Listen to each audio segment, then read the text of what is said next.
Well, we haven't sunk our audio yet. Hello, guys, gals, and non-binary pals, and welcome to another installment of the 5 o'clock reboot, where we will be starting your week off right. It's what we do here at the 5 o'clock. Starting all the weeks off right. Every single fucking one.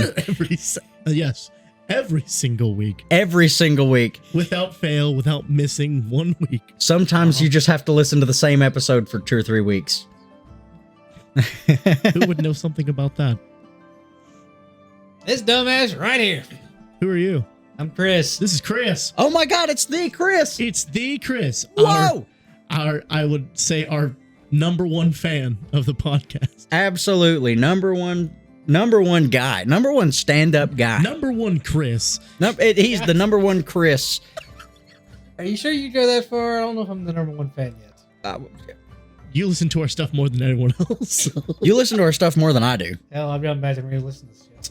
Exactly. Already listen to stuff more than I have. And I yell at him, and I don't see an episode. He does. He actually texts me, like, whenever we missed that first, you texted me that Tuesday, right? And you were like, we forgot to record. It was when I was out of town. Chris had texted me the following Monday, and he said, Minion. That's my nickname for him when I was Yeah, he calls me Minion. I call him Peanut. Damn it, P. Damn it, Minion. We ain't even drunk yet. Damn it, hey that. But no, he's like, Minion, the episode is not up. And I'm like, hey, sorry. We didn't record, I'm sorry. Well, see, that's also my fault, because what I was going to do as an alternative was finally upload on the gaming channel after 8 months. Episode's done. I'm subscribed to that one too. The episode's done. The episode's ready to upload right now. I could move over there and upload it right now.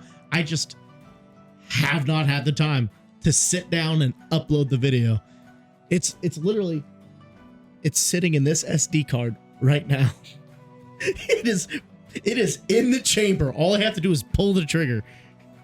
Who's ready for some of that unreleased shit? It's just, and it just cuts straight to the gaming episode, and we're just like, "Yep, good episode, guys. That was fun." Good doing it. Right, all right. Pour the celebratory drink. Yes. Got to finally see the infamous Chris. That's it. Just 5 whole minutes of the infamous Chris, and then gaming. That's a crime. That's a crime. Worst. Is it? Yes, it's a crime. That would be the worst thing we've ever done to a guest before. That would be the worst thing we could possibly do. It's yeah, a dude who listens to our podcast more than we do. Gaming. Straight up, I gotta say, I wouldn't be pissed. I would be. I'd be upset. I would be very upset. And it's a good thing that we'd be upset, because, you know, if we weren't, we'd be like, that's funny. Just kidding. Funny. That would be awful. Just such an asshole's move. Assholes. So it's your turn this week to buy. Yes, it was my turn this week to buy, and we already talked about it. It was already run through the course of being talked about, but I also thought about the theme of this month, which is Valentine's Day. So I went with something a little more appropriate for the theme, and we were also already talking about it. And so what I have here is our very own Old Smoky's Chocolate Moonshine. It's very new, like this year new. So it's the Valentine's Chocolate Moonshine. Basically. But it I think it came out in January. And so it's been running around on our shelves for quite some time, just cycling its way through our shelves. And I was just like, you know something? I've been hearing about it. They've been talking about it. I want it. And so I went and got it. It's not bad. I'll be the judge of if I think it's bad or not. Yeah. You can be the judge if you think it's bad or not. And then sounds a pretty cool idea. Chris has also brought me something to try here. Oh my God. Rye whiskey. Because he thought it'd be funny. It's good shit. It's a Roaming Man Special Edition Straight Rye Whiskey finished in honey barrels. It's 94 proof. Here, don't try that one first. What? Save the good one for last. Okay. Wait. He ain't trying this one, is he? Or is he? If he wants to. Do you want to try this one? What is it? This is Roaming Man Tennessee Straight Rye Whiskey. But the thing is, this is Generation 10. They do new generations every year. Different barrels, different age, different lengths. Each one can have different notes to it. Taste different. Oh, God.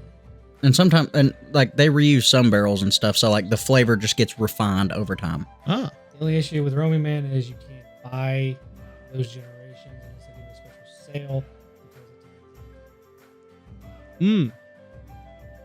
I'm willing to try them. The only reason I was like, is he trying this? Is because I just now realized that this bottle is unopened. I don't have a 10 except for that one. I drank my own 10. So, do you want to leave that be so you have an unopened bottle? It's your bottle, man. It doesn't bother me. I mostly figured, I know you don't care for whiskeys as much. I enjoy them.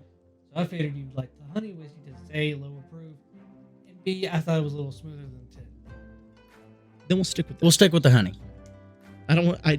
Because the way that I am, right now I have 2 unopened bottles of the Assassin's Creed whiskey Yeah, I remember and the hearing vodka. about those. Yes. I don't have the rum. I have to go get it. Well, they're going to keep making that, though, aren't they? Yes. That's a mainstay, so I'm not as pressed to fly off the shelves to go get that. Yeah, the only reason I brought that bottle up is because I literally did not know that it was unopened. Yes. That was just a free bottle someone gave me. I was like, okay. Damn. Yeah, I know. Found. So I'll give this a gander. Would we all like to try this together? We drink as a family on this podcast.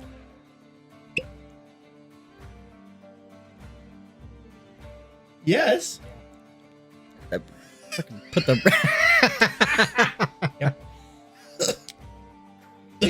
I knew our you little weren't a baby fan boy. of whiskeys, but I thought you might like to try it. 'Cause Alex has mentioned Roaming Man so much that you'd like to finally see the box and they come in. Design on That's a whiskey. I haven't even smelled honey. Can you hand me that? Oh, okay. Yes, I love honey whiskeys. This is different than a honey whiskey. This is just aged in honey barrels, so it's a little different than like your honey whiskey. The Sugarlands themselves, they would take barrels that were for whiskey and put actual honey in them, and then sell the honey itself in store. And the Distiller decided, let's put whiskey back in the barrels and see what happens. Just see what happens. So they had a very few. I decided to buy a bottle because I was like, let's try it. Well, suck on my sassafras. This smells amazing. Sassafras is actually toxic. I'm not supposed to do that.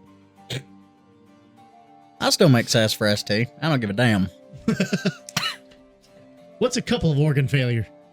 Well, you don't freaking use a shit ton. Says you. Oh, thanks, Chris. Get ourselves a little healthy dose here.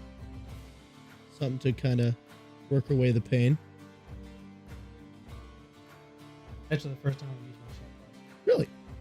Oh, just made an expensive mistake.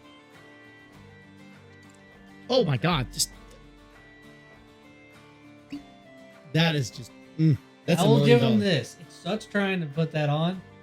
I can actually do it. I love that. Yeah, the bottling for Roaming Man is sucks. a long, tedious process Is it really? Especially the waxing. because it's like hand filled. Hand filled, hand labeled, hand waxed, and numbers on them for proofing, and then what bottle it is. Oh my God. You can tell. Yeah, look. Bottle number 816.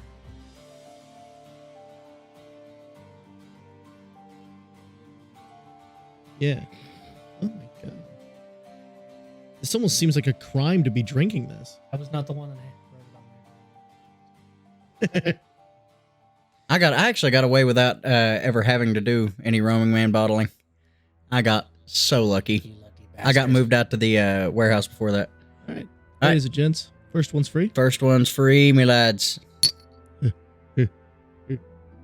This is over, Chris. We will not spill. Won't you?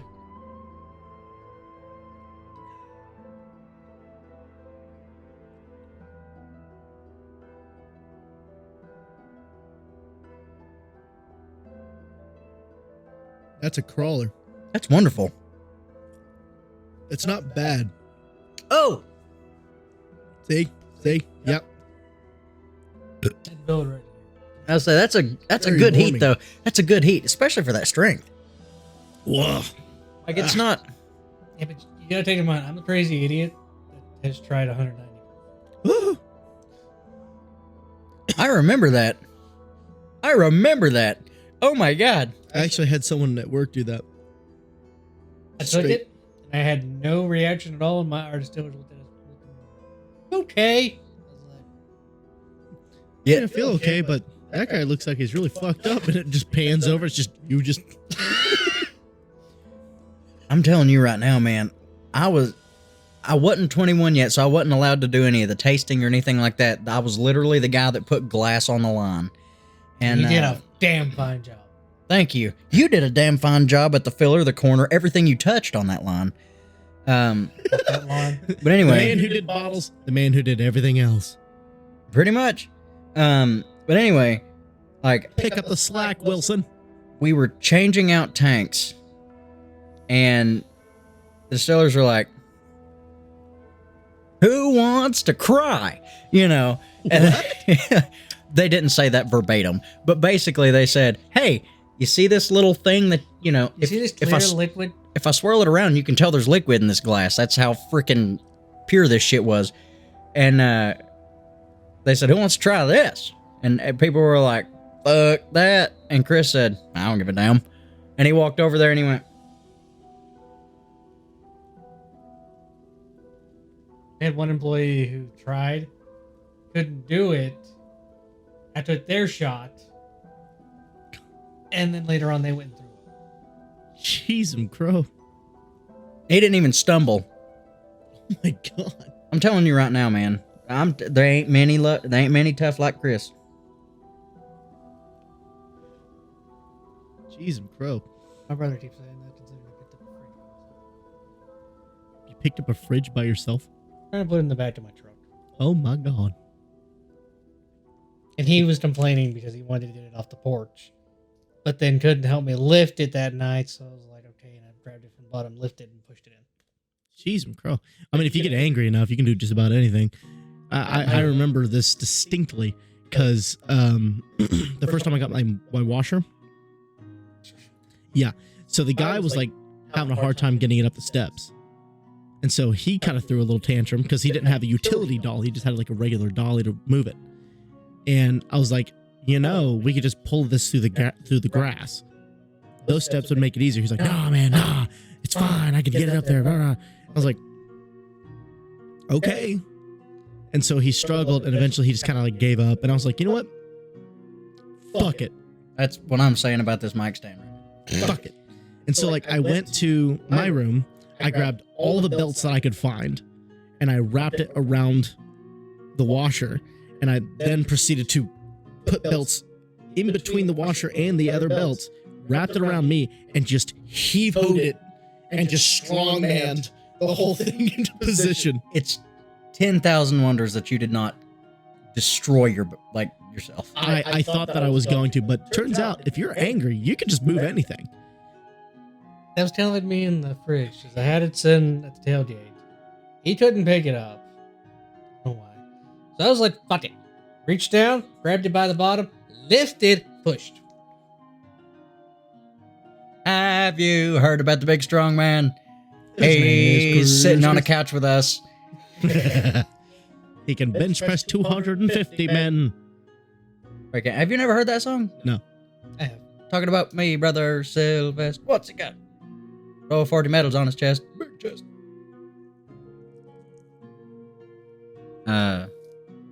50,000 in the West. He knows no rest. You know. I've Heard it before. It's a good I one. don't know about Heart, though. I just know a little bit of the chorus. So, Derek. Oh, yeah, we talked about what we're drinking already. Oh, my. Fuck me. Good thing I ain't going nowhere. So this right here, can't really smell it. I'll pour it in my shot glass and pass it around. So this is a 40 proof. Thank God. Yeah, it's a bit of a lighter, but it is still moonshine. So take a whiff of that. Listen, man, I've got fucked up on 40 proof, but I'm glad that that we're splitting this shit. Oh. Banned for my noise. That's chocolate. That's chocolate. Like that's not like, oh, Hershey's. That's like chocolate, like cocoa beans. So what I always refer to it, just from smelling it the first time I ever smelled it, I was about to just down it. kill it. So the way that I refer to this is kind of like well, it's got the whiskey in there too. It'll be fine. It'll just add a little bit of, Zest to it, I compare it to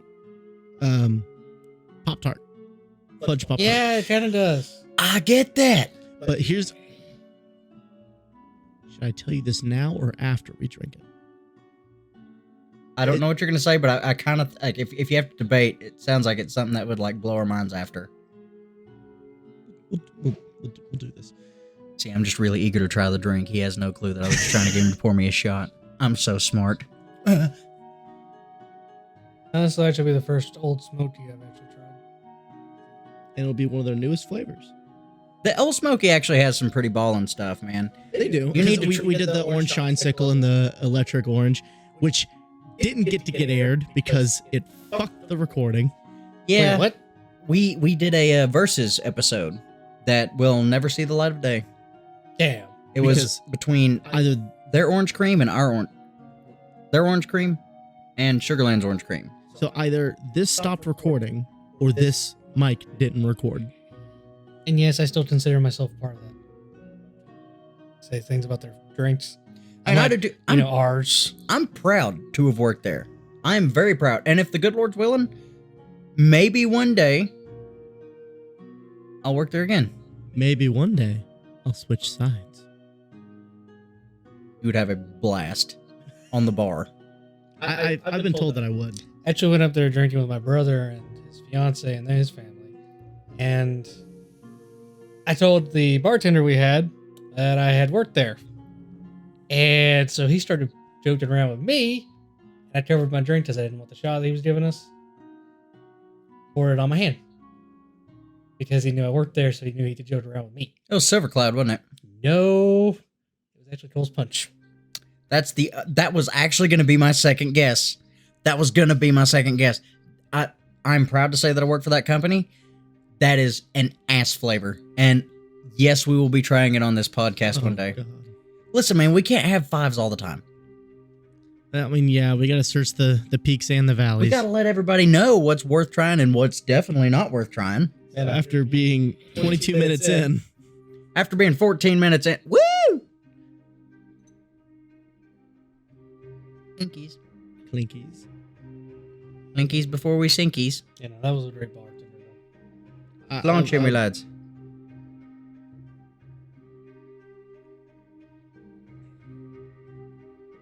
Holy Tootsie Roll. Tootsie Roll. Yeah. Now, let it sit for a minute. Let it aerate. But I might have to go buy me a jar. It's good. One too. Caramel apple.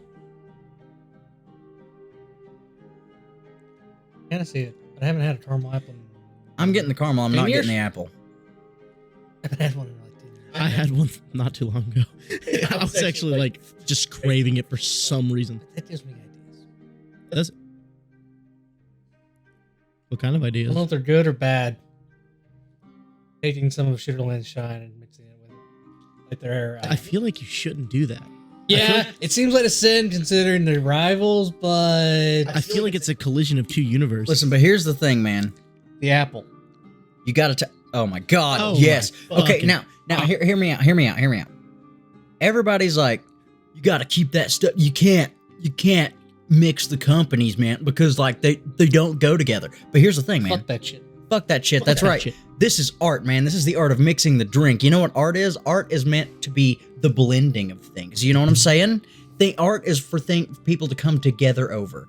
You know what I'm saying? So like, we got to get all the Sugarlands people, all the old Smoky people coming together over a batch of this shit. You know what I'm saying? Maybe don't come. Put a Cummins in it. Although, I always say not to mix it because like it's just a joke in my brain of universes colliding will create a singularity and the entire Earth will just implode on itself. well, I might be trying it because I'm going to start into some Sugarland showing here soon too. And I kind of want to get that. The second you said apple, Their apple pie moonshine they have, Hmm. 50 proof. Green apple, and it kind of has a caramel taste to it. So I was thinking add that to it, then that you definitely get that caramel apple you're talking about. Yeah, that's the thing, man. Like, that's what sets the apple pies apart. Because like, if everybody did the same kind of apple flavoring and the same like other flavoring from an apple pie, if everybody did the same stuff in just different ratios, it would literally taste the same. Yeah, I mean, if everybody did the same thing, then nobody would be diverse. There would be no difference in each company. right? So I've always compared it to so like Old Smoky sells a cinnamon moonshine, and it's literally like hot tamales. So it's like a sweeter sort of cinnamon. And I've always told people, because there was a time where they ran out of apple pie, and so people were like asking me about it as if I've got the fucking brains to tell them what to do with it. And I said, just put it in with Angry Orchard. Might be the same. You never know. You never know. Like, you may have just like showed them something that's amazing that we need to try on this podcast. I'll try it. Well, it's out of season, so. Well, I know another distillery that sells cinnamon year round. I know which one you're thinking too. But the question is it the same kind? Is it like a sweet cinnamon? Most people say that this one tastes more like a Red Hot. So that's our cinnamon whiskey. That's more of a red hot. I put that shit on everything. Not Frank's Red Hots. Nah, fuck you. I do it anyway. So with this, they have recipe cards that they give out for all the drinks, and it was either add more liquor to it to potentially fuck us, or we go with cranberry juice. Which just sounds weird. It does sound weird. If we I'm all very split, intrigued. this bottle's not I'm telling you right now, this bottle's not going to make it the rest of the night. No, it will not. No. Because 40 proof amongst the three of us, Well, so here's the thing. I cannot drink their sour watermelon at all right now. you got sick on it, didn't you? Yeah. It was actually a few nights after I punched my ex in the kidney. I remember hearing about that. That's right. Because you were talking about that whenever you were editing that episode, and then you wished that you had the footage from your like cameras in your house. Yeah. Oh, that night. Because you like crawled over to your bed and just I remember listening to that in the podcast. Yeah. So quick recap. So I'll premise this first with a separate story. Are you aware of the Demon Core? So the Demon Core is an experiment that a scientist did on uranium, trying to find its critical point. So the point just before it becomes an atom bomb. So what he did is he took uranium and took two tungsten, I think it was tungsten semispheres or half spheres, and he was trying to like lower the spheres down to find out what was like the critical point. And he was using a screwdriver to separate the two spheres. That's how low he had to get it to just get it at that point. Accidentally, he knocked out the screwdriver and the two halves slammed shut. So it's immediately going super critical. It's ready to fucking go. And out of panic, not even thinking about it, he lifts the dome. Bright blue light flashes. And he says the words, "Well, that does it."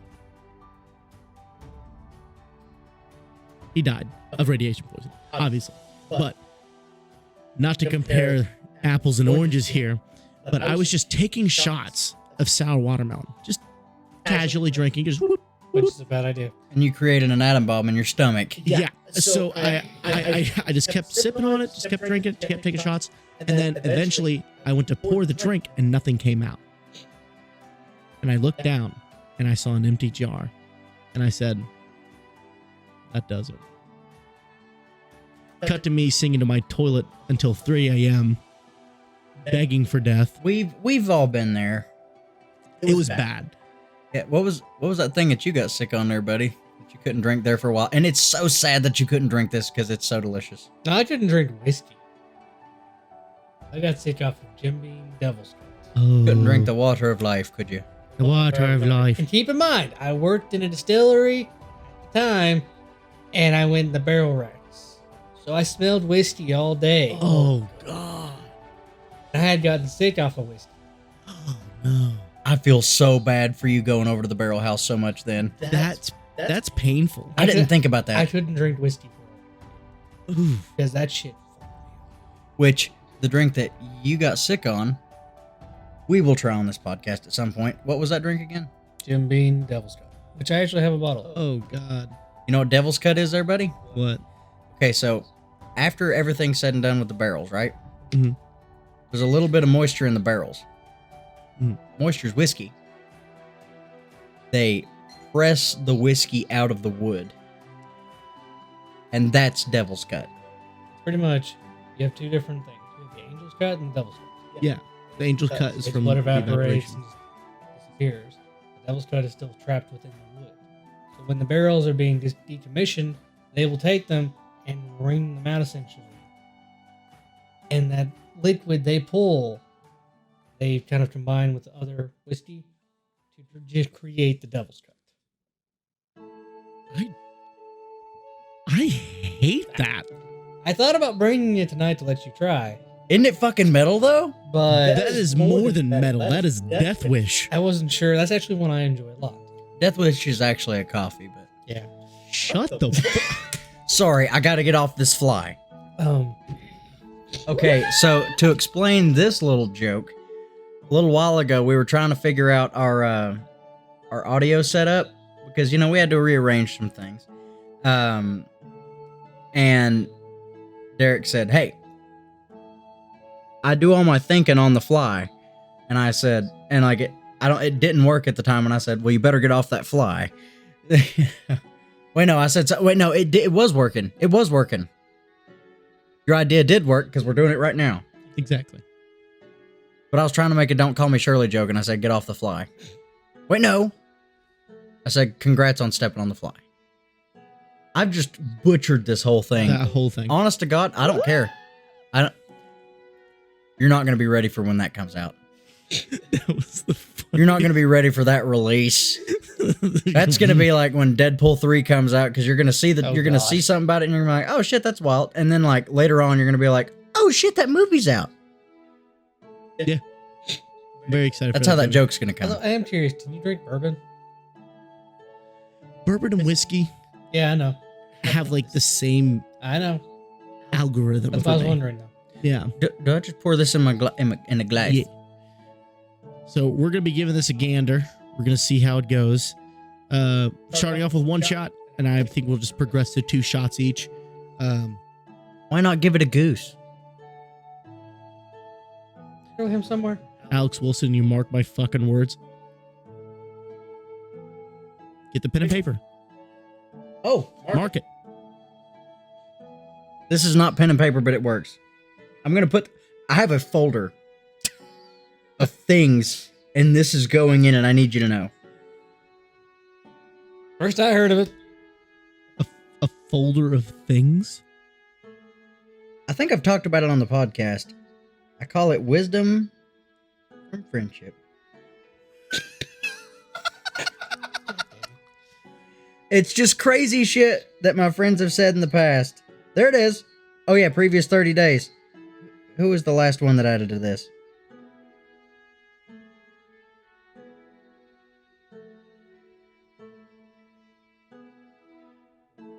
One of the last things that was added, Joseph, who's been on the podcast, said it's Beat Saber, bro. He just got a VR. He said it's Beat Saber, bro. Sometimes you got to risk the cock.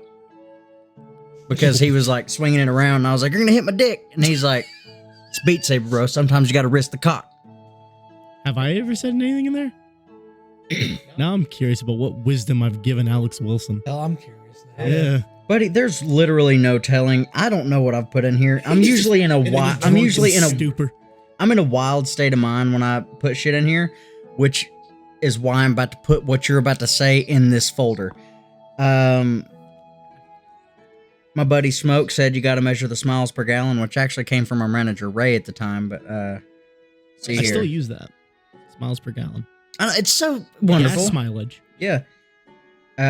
Jesse, who's been on the podcast, said if you kiss everyone's ass, you'll end up with a turd in your mouth.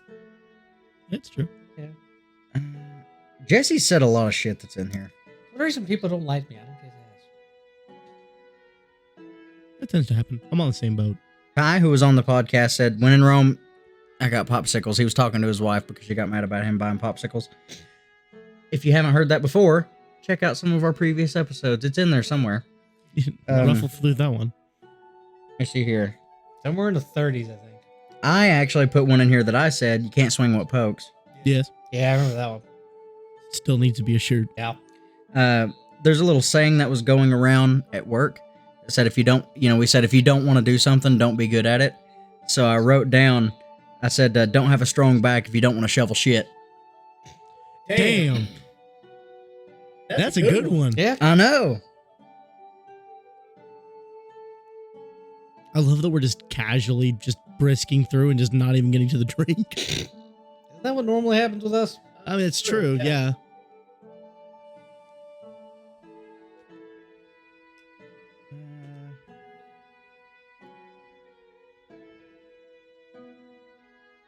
Yeah, none of these are all that super duper. Hold on. I feel like I'm nowhere in here. How have I not given you words of wisdom? I mean, I did just give you one. What did you say? One for recreation, one for decoration.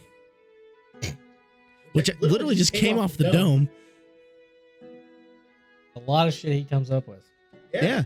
So literally, he never remembers to bring his Wilson shot glass that I bought for him at the Highland Games that I went to last year, which I'm still going to this year. I need to get my kilt together for my actual, my family name. Because I really, really want to go to it, Cadre and kilt, and just have it ready to go. Which is awesome because it's my favorite colors, ironically enough, black, red, and white. It's because it's in your jeans. It's in your jeans. Actually, it's not in your jeans because he won't be wearing them. In your kilt. Beat you to the punch. Hold on. Damn it. I'm just kidding. I'm not writing that down. What were the words? Just kidding. It's in your coat. What were the words you wanted me to mark? I don't even remember now because we made a whole deal out of it. I'm sorry. This folder is so wonderful. So many sayings. Usually, if anything says Big Al, which is, myself, that's what my family called me there for a while I was growing up. They'd be like, Big Al. And I'd be like, my man. He'd put on little shades and his little leather blazer and he'd go, my man. He'd elbow the jukebox and start playing music. He's like, hey. It was so wild. Like, my uncles used to bother the shit out of me. Like, all in good fun. But they would say, you know how, whenever you're in, primary middle school and shit like that, how, a lot of kids would, have, different girlfriends and shit like that, and it's just I like her, she likes me, and we see each other at school. You knew kids who did that, well, there was a couple girls at the time, when I was younger, that I was kindly sweet on, and they would always ask me, every Sunday when I saw them, they'd say, how's the business? And I'd be like, Uncle Jimmy, I'm a fat fuck. Business ain't good. Shit like that. First off, look at the color. It didn't change. No. It didn't. Also, we don't have much cranberry juice left. Yeah. I'm sorry about that. I didn't even think about that. We weren't sure how much to get. We were debating between a 6-pack and a big one. It was a half gallon. This shit tastes good on its own. I'm probably going to drink a good amount of this on its own. I'm ready to give it a go. Fuck me too. Clinkies, me boy. Tonnage. I'm gonna spill this everywhere Yeah. for Clinky. Tonnage. To the lads, to the 5 o'clock, to your week. Oh, come on now. Oh, come on, feel the noise. Hell, you don't even know it's alcoholic. Girls, rob your there's boys. like a hint of chocolate. I want to Yeah. swallow this whole right now. I'm gonna put a second shot. This is slightly dangerous. I can't even tell there's alcohol in it. I'm putting a second shot in that. I want more chocolate. Yeah, pour me a little bit more in there.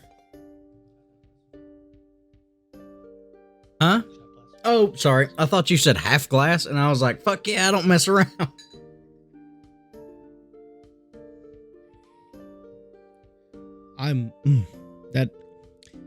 I've got what it tastes like. A raspberry Tootsie Roll Pop. Market this shit. I'm just kidding. That's it. I'm getting in touch with people right now. That is too good. That is too much.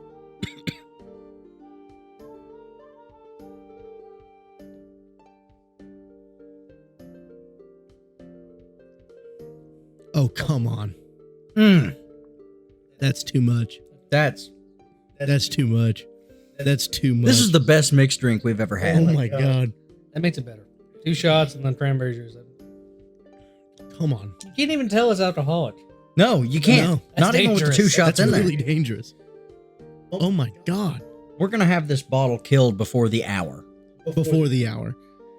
Holy shit. That's so fucking good, dude. Dude, my God. I'm not kidding. I'm showing restraint. And yeah. And it's not that I have a problem.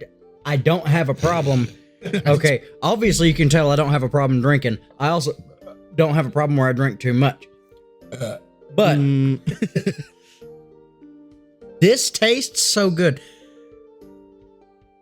I'm getting this again. I'm about to kill this drink.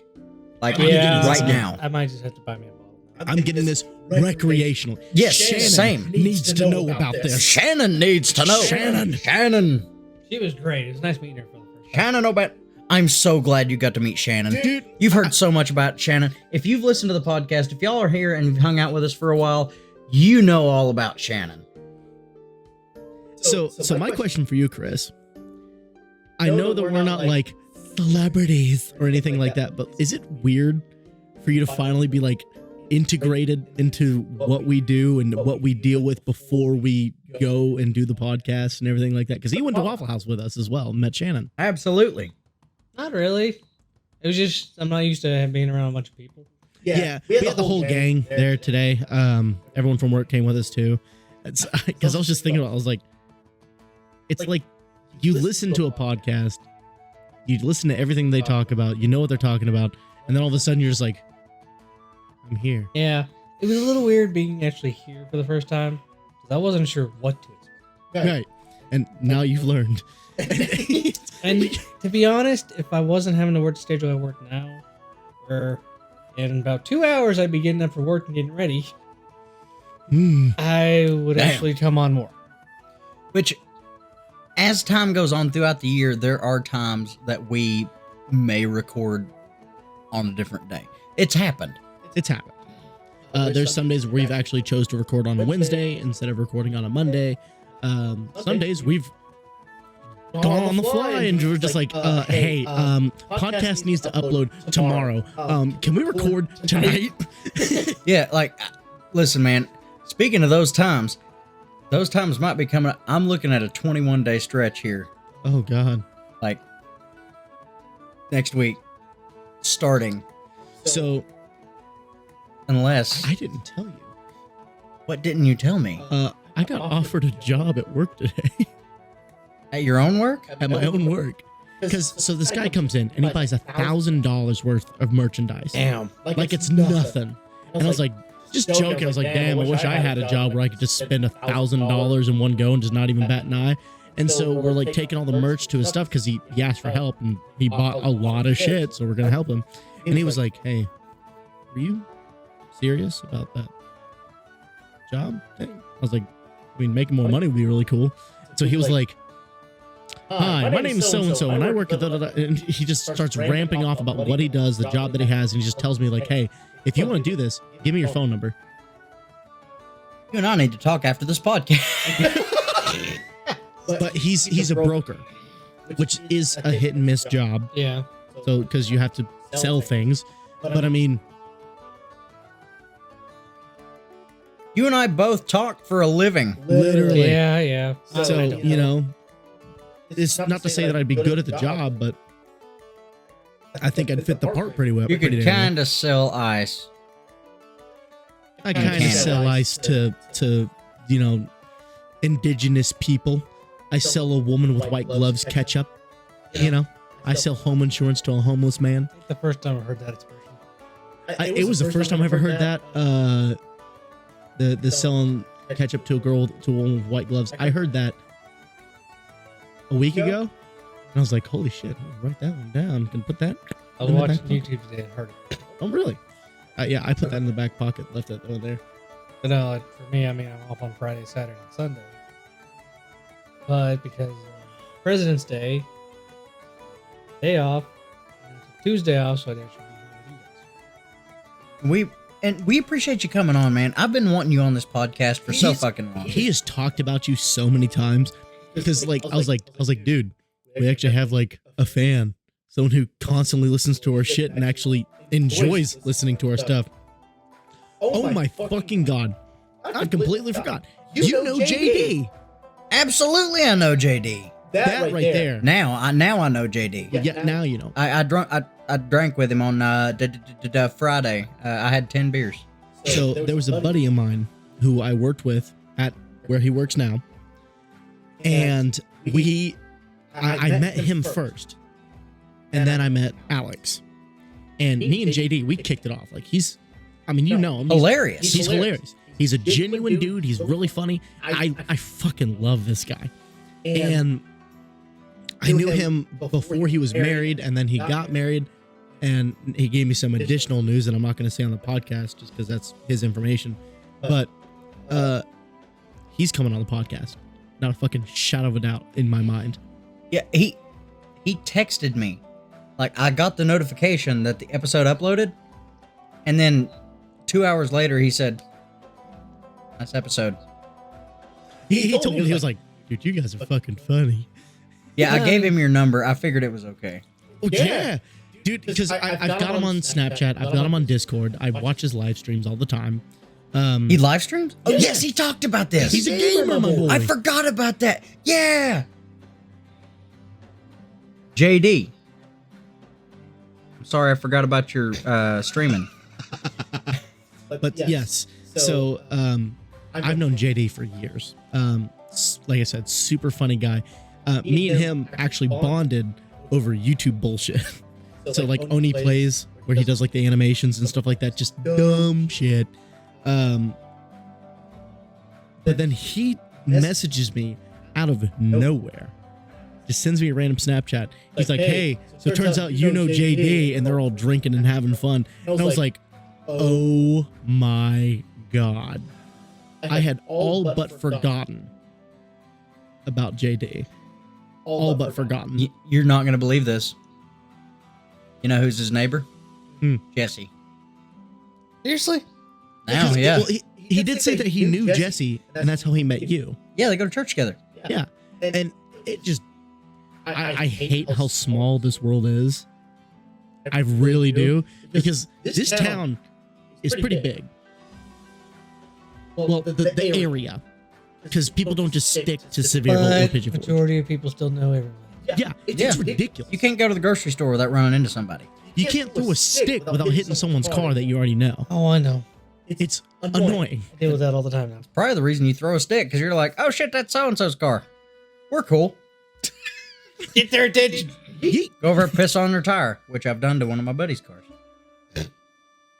Not yours. I'm meaning to talk to you about that. You're leaking air of the tire, buddy. I should have let you finish your job. Oh man, dude, that drink was amazing. By the way, It's too good. Like, you're telling me, it tastes like a Tootsie Roll, like a Tootsie Pop. No. Currently, I'm working on trying to get a new job. Oh yeah. One where I won't be around as much. I know traveling the job? job you're talking about. Ooh. I hope you get it, man. And it's not in a negative way. Hi. Hey, Spencer.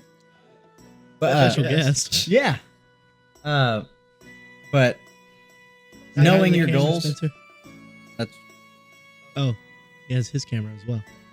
he's about to start taking some balling pictures of his feet.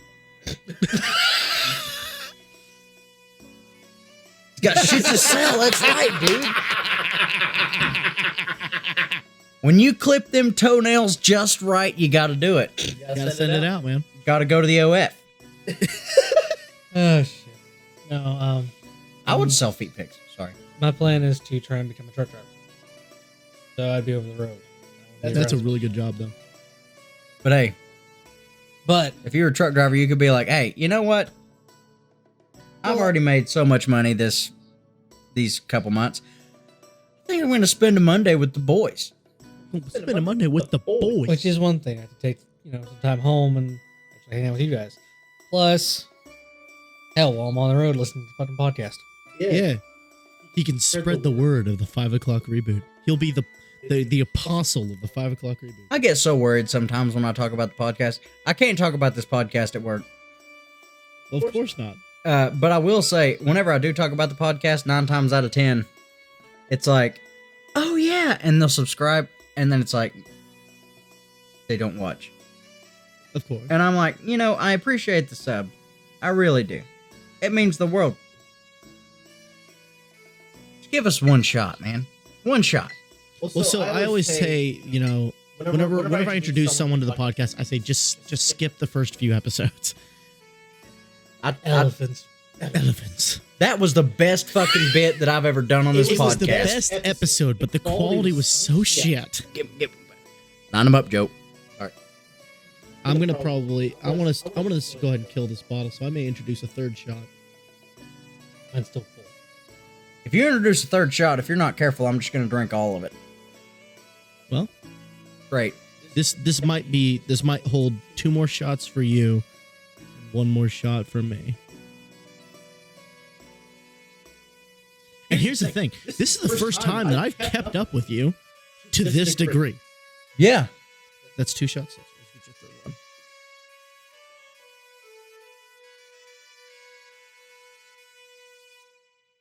There you go.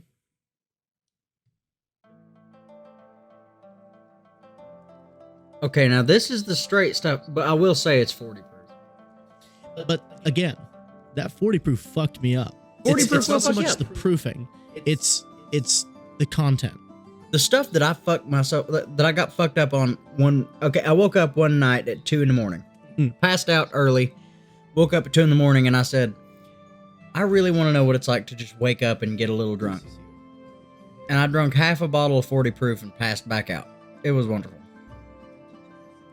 No. I resent that. Yeah, so you're about to have to take that cap off our house. Yep.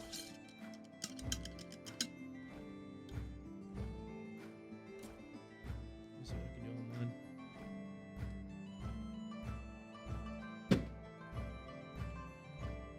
This is sad. It is sad. This is the first time we've run out of booze on the pod. This is the very first time we've run out of booze. And it's still before the hour. This is sad. oh my god. Well, I'll tell you what, boys. I might have a backup plan. I've enjoyed it. If we go to drink anything else, we're going to have to rate this first. Although, I will say this. I can feel it. I feel a little. I felt the whiskey. The whiskey's what sent us. The whiskey catapulted us. It sent us ahead. Well, I never said it wouldn't. So let's Oh my god, if we're adding cranberry juice to this, I'm going to chug that drink. Oh, back to the reason I was asking you about whiskeys and bourbon. Another bourbon that actually tastes pretty good in my opinion is Bullet Bourbon. I like Bullet pretty good. the rest of that's for you, me boy. Should I do that or should I do it straight? You should do that. Okay. Enjoy the drink. for what, the 2 seconds I'm gonna have it? Yeah. You'll still enjoy it. I'm gonna enjoy the shit out of this. There you go. See, is there any room left in your tankard there? Might as well toss the rest of that in that bad boy.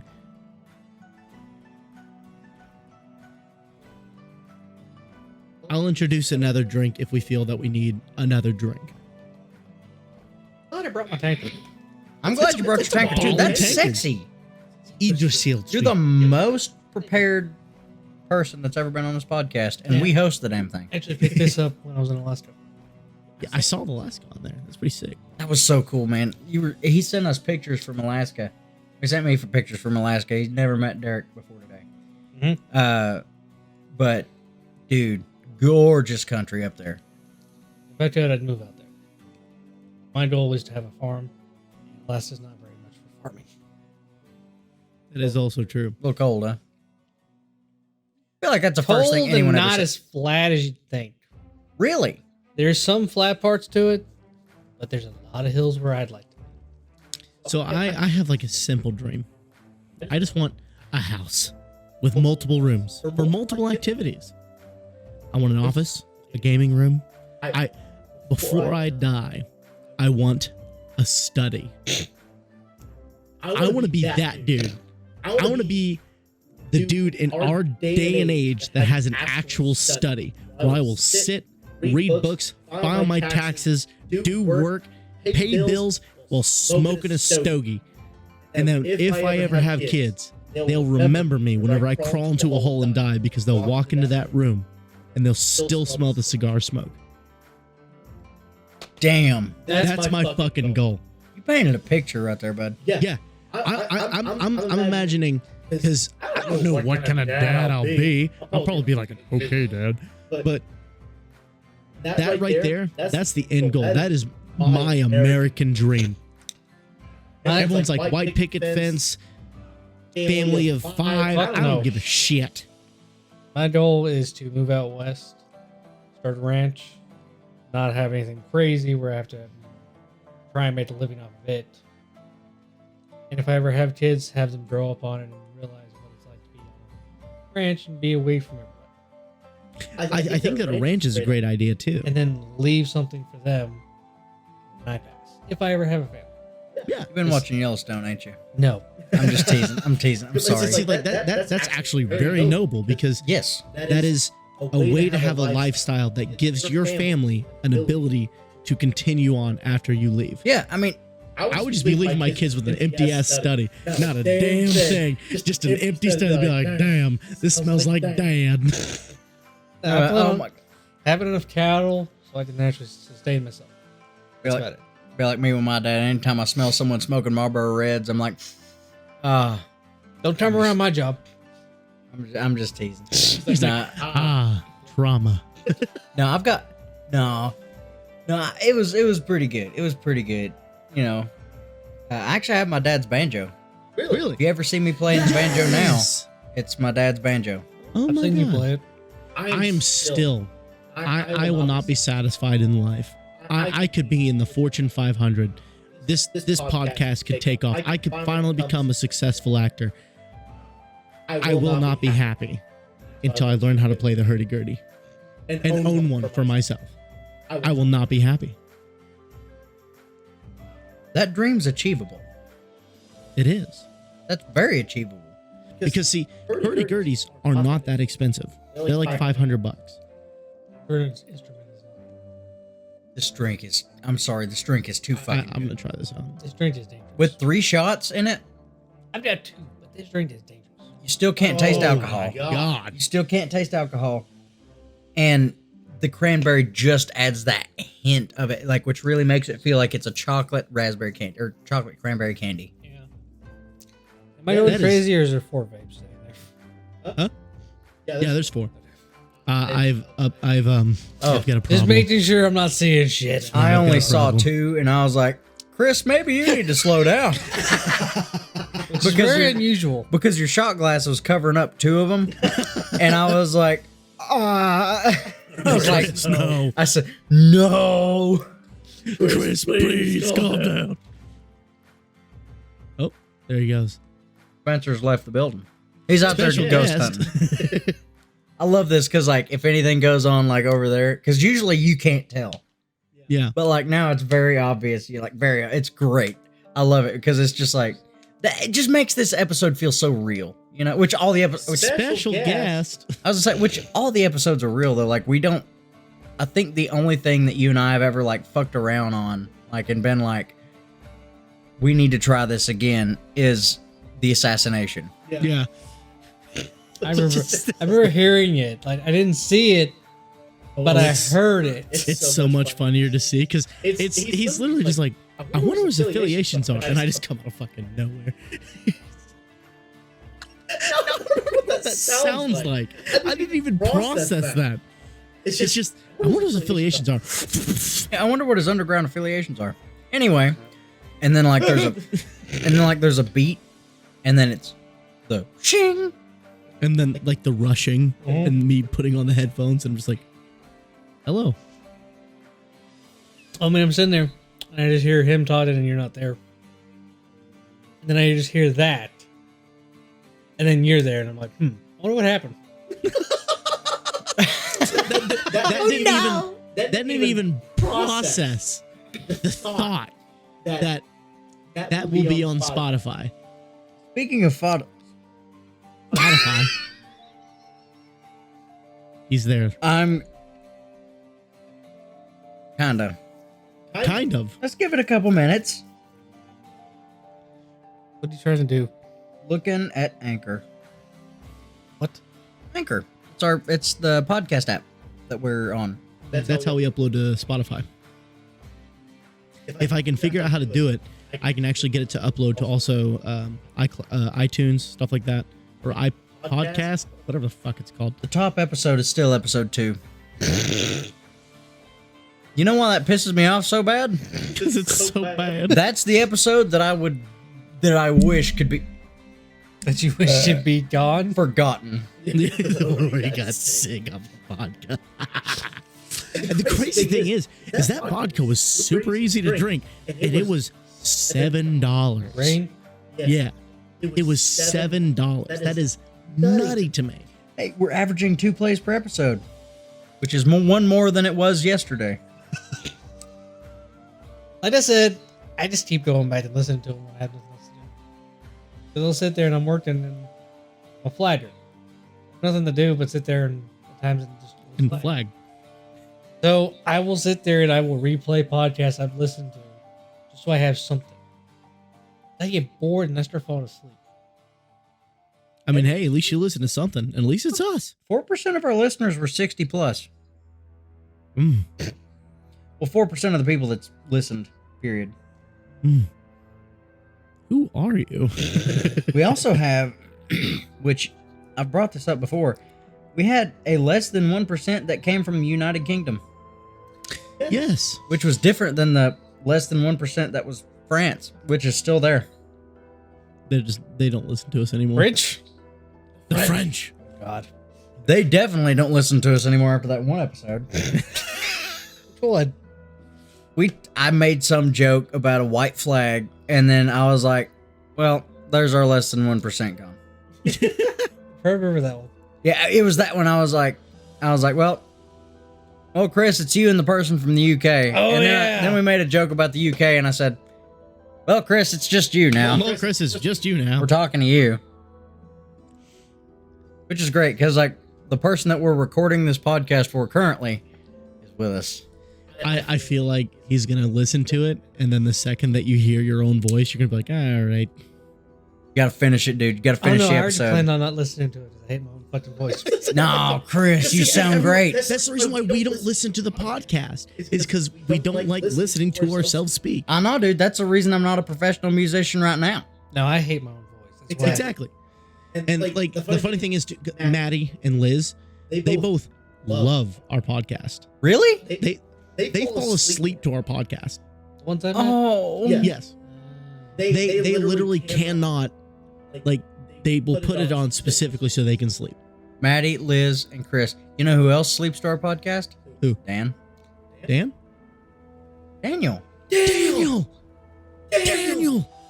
He's not talked to us in so long. He actually came into town one time and he stayed at my place. Yes. And you guys came and saw me. Yes. Yes. The one I'm thinking of. He played D&D with us. Tall, lanky.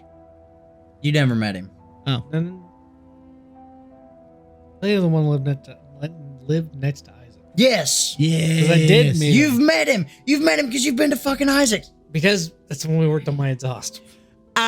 What? What did you say? Remember when Isaac worked on the exhaust on my truck? Yes. And that shit was falling off. Yeah. I fixed that. Yes. Sorry. But no, that was when I met Dan. What? Oh my god. This podcast is great, dude. I'm on one. I'm just so happy. I just realized I hit my second win while we were at freaking Waffle House because I've been up since 6:45 this morning. This is the latest I've been up in a minute. I wish I could say the same. Genuinely. Yeah, the past 2 nights I've been up since like past 6 o'clock. Dude, my sleep schedule's been fucked. So, like, you guys are hearing this episode the week after the last one is uploaded. But whenever we uploaded that video, by the time that video uploaded, let me check and see what time the official notification went out on the Discord, which you should join, by the way. Please still join the haven't. Discord. What kind of fan are you? The last time I tried joining it, the LinkedIn worked. I fixed it. I actually realized that. So I didn't worry about it. I was just like, I'm listening to the podcast. It's good. So 7:16 a.m. was whenever the episode finally uploaded. I finished that episode at 5:56. Sad thing is, I'll load up my phone and pull up Spotify, and I'm like, ooh, look, new notification. I'm like, hey, look, the 5 o'clock, yay. Hey, yo! I wonder if that other 5 o'clock podcast is still going. That's a good question. Spotify. Which, I'm gonna go, I'm gonna say something weird. You know what you should do? Check out their podcast too. What? Support little podcasts. And I will say this, I don't fall asleep to the podcast. I could tell because you text me and you're like, what the fuck does this mean? And I'm like, I don't even remember saying that. Navy gravy. Navy gravy. Oh my god, that shit fucking I listened to sent me. I listened to that episode again about a week ago. So I still tell that joke. I was just like, damn, I forgot about this. So I'm not seeing anything about that 5 o'clock reboot, but we do come up a whole lot more now. Like we are, if someone looks up the 5 o'clock reboot, we are the first thing to show up. It was good. Hey, I enjoyed. I don't show it to any of my coworkers because they're all old and Yeah, that's the only thing that I get nervous about because we are let's be honest. We're for a niche audience. Our audience will never be massive. Like, we're not going to be one of those podcasts that people talk about on the news. Unless we did something crazy. yeah, but you also have to think about it. You're not trying to. We're not trying to cater to anybody. Yeah. We're just kind of doing our own thing. You're not trying to just be for everybody. The only time that we'll start to quote unquote cater is if this ever takes off and we can actually make money off it, which means that we would have to cut back on the swearing because YouTube has become a bit of a... Yeah, I've noticed that. However, you wouldn't have me around then. But that's the thing. I feel like this podcast would not go very well. Either that or As this one knows, I swear a lot. That's the thing. We swear a lot. We do. Which, if this podcast were to ever to like grow to a point where like a lot of folks would see, you and I would be... We would continue to do the podcast. Yeah. Because you and I have kind of like swore to do this. Yeah. Because not only is it something that, we can do to start everybody's week off right, but it's also something that helps us. You know, like it's nice to just decompress. It's time that we can take for ourselves once a week. Away from the world. Away from the away world. from Like people. outside of that window right there, I'm not even thinking about that. I'm not thinking about that little white dressed ghost. Right now. You know what I'm saying? Bye with some. But you know what I mean? If a lot of folks were to see this, this could be very beneficial to an actor. You know what I'm saying? Especially a voice actor. A voice actor doing a podcast. Who'd have thought? Who would have thought? Who'd have thunk? Who'd have flat thunk? Who'd have thunk? I'll tell you, I'm going to go ahead and tell you right now, if you do decide to drink anymore, it would probably be a shot of something. If that was, and that would be, we'll see how we are in a while. Yeah, I'm gonna finish mine. We're gonna give it a minute, and then I'll introduce another drink that is on the same lines as this. Really? Yes, it's one that I had kind of loaded in the barrel because I bought it off of an impulse buy. You know, I thought that was my AirPod dying there for a second, and I realized that was your jaw. Did you just pop your fucking jaw? My jaw pops all the time. Well, same. I'm telling you, nobody's a man like Chris. No, You might pick that up pops their jaw like sometime. Chris. But yeah, no. If I open my jaw or yawn or anything like that, it'll pop. So that's the thing about mine is mine does that too. So like anytime I'm eating, just click. Mine used to lock to where I couldn't move it, Ooh. but it's gotten past that point now. It just pops all the time, and it will actually freak some people out. I didn't even notice it until My- Alex made note of Dude, it. he used to sit in the office, like while we were talking about like a plan for an order that we were about to build, and he would just go, and I'm like, oh my God. And Is that, an old coworker of ours used to point it out as like a bottle crinkling, and she was like, "Well, that's a new noise." I was like, "Is it?" I can never tell. No, it's just, it's so wild, but oh my God. I was about to say something a minute ago. It was going to be wild. Wild and crazy. sorry. Wild and crazy. Wild and crazy like Spider-Man 2. Oh God. God damn it. You know what Spider-Man 2 is? Y'all know what Spider-Man 2 is? Oh, fuck. Okay, so the Spider-Man 2. Easy, Tiger. Look at his band. It's an urban dictionary. We'll say it's an urban dictionary thing. It is an urban dictionary. Use broad medical terms. Of course I'm using broad medical terms. You kidding me? Okay. Or maybe So use you redneck take- terms. Huh? Maybe use redneck terms. All right. So if you might be one of them rednecks. See, that's a little different. I said one of them. That's not copyrighted. I heard that one. That was interesting. It's like a musical note. I know. It's like, oh. Anyway. So, Spider-Man 2 from the Urban Dictionary. This is something that I heard a long time ago. It's a joke. Please don't take it seriously. Please don't do it. If you do it, I'll be pissed off. And we're not responsible. If you do it, Alex will know. Alex will know. Anyway. Spider-Man. Okay, let's preface. Preface. Let's preface this by saying Spider-Man 1 is where you are in the act of sexual congress. And then you And The act of sexual congress and banned. you're in the act of sexual congress. And you decide to say, hold up a minute.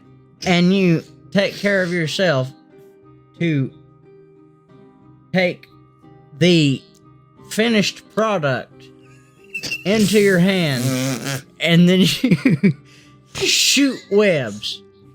Okay. Now, that's Spider-Man 1, because he figured out how to do that in Spider-Man 1. Now, let's just say we fast forward that a little bit further into Spider-Man 1. Actually, in Spider-Man 1, I think he learned to do this thing first, but anyway, we're not gonna take note of that. Okay, Spider-Man 2, this is all the joke. Spider-Man 2 is where you are behind your partner. and let's say that partner has a couple avenues of which you could go, so you go the one, pardon me, with the easiest access. Pardon me. You don't take the road with a dead end. You don't take the road that takes you into the inlet and leads some way out to the outlet if you travel far enough. You go the path of easiest access, and you're going to town. And then you go, wow. I'm going to do the old switcheroo. So you go the route of not as easy access, and then you watch your partner climb the walls. Now, the reason I say this is bad and not to do it is because that is a horrible thing to do. Now, in lieu of the joke, you watch them climb the wall, and you pray to whoever you want to pray to that they act like Tobey Maguire, and they look back at you and they go, wow!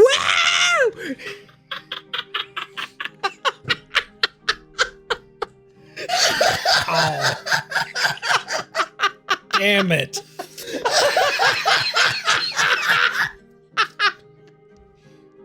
That one hurt.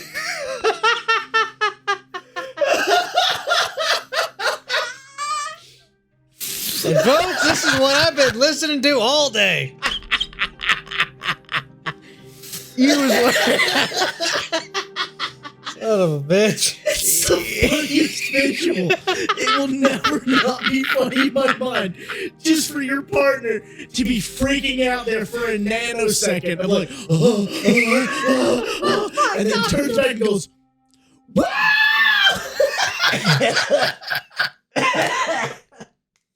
thing that's getting me is your face right there because you went, huh. Only on the 5 o'clock reboot, guys. Only on the 5 o'clock reboot. Wow! That came so clear on my mic. You gotta use the audio from my mic on that because it sounds just like the movie.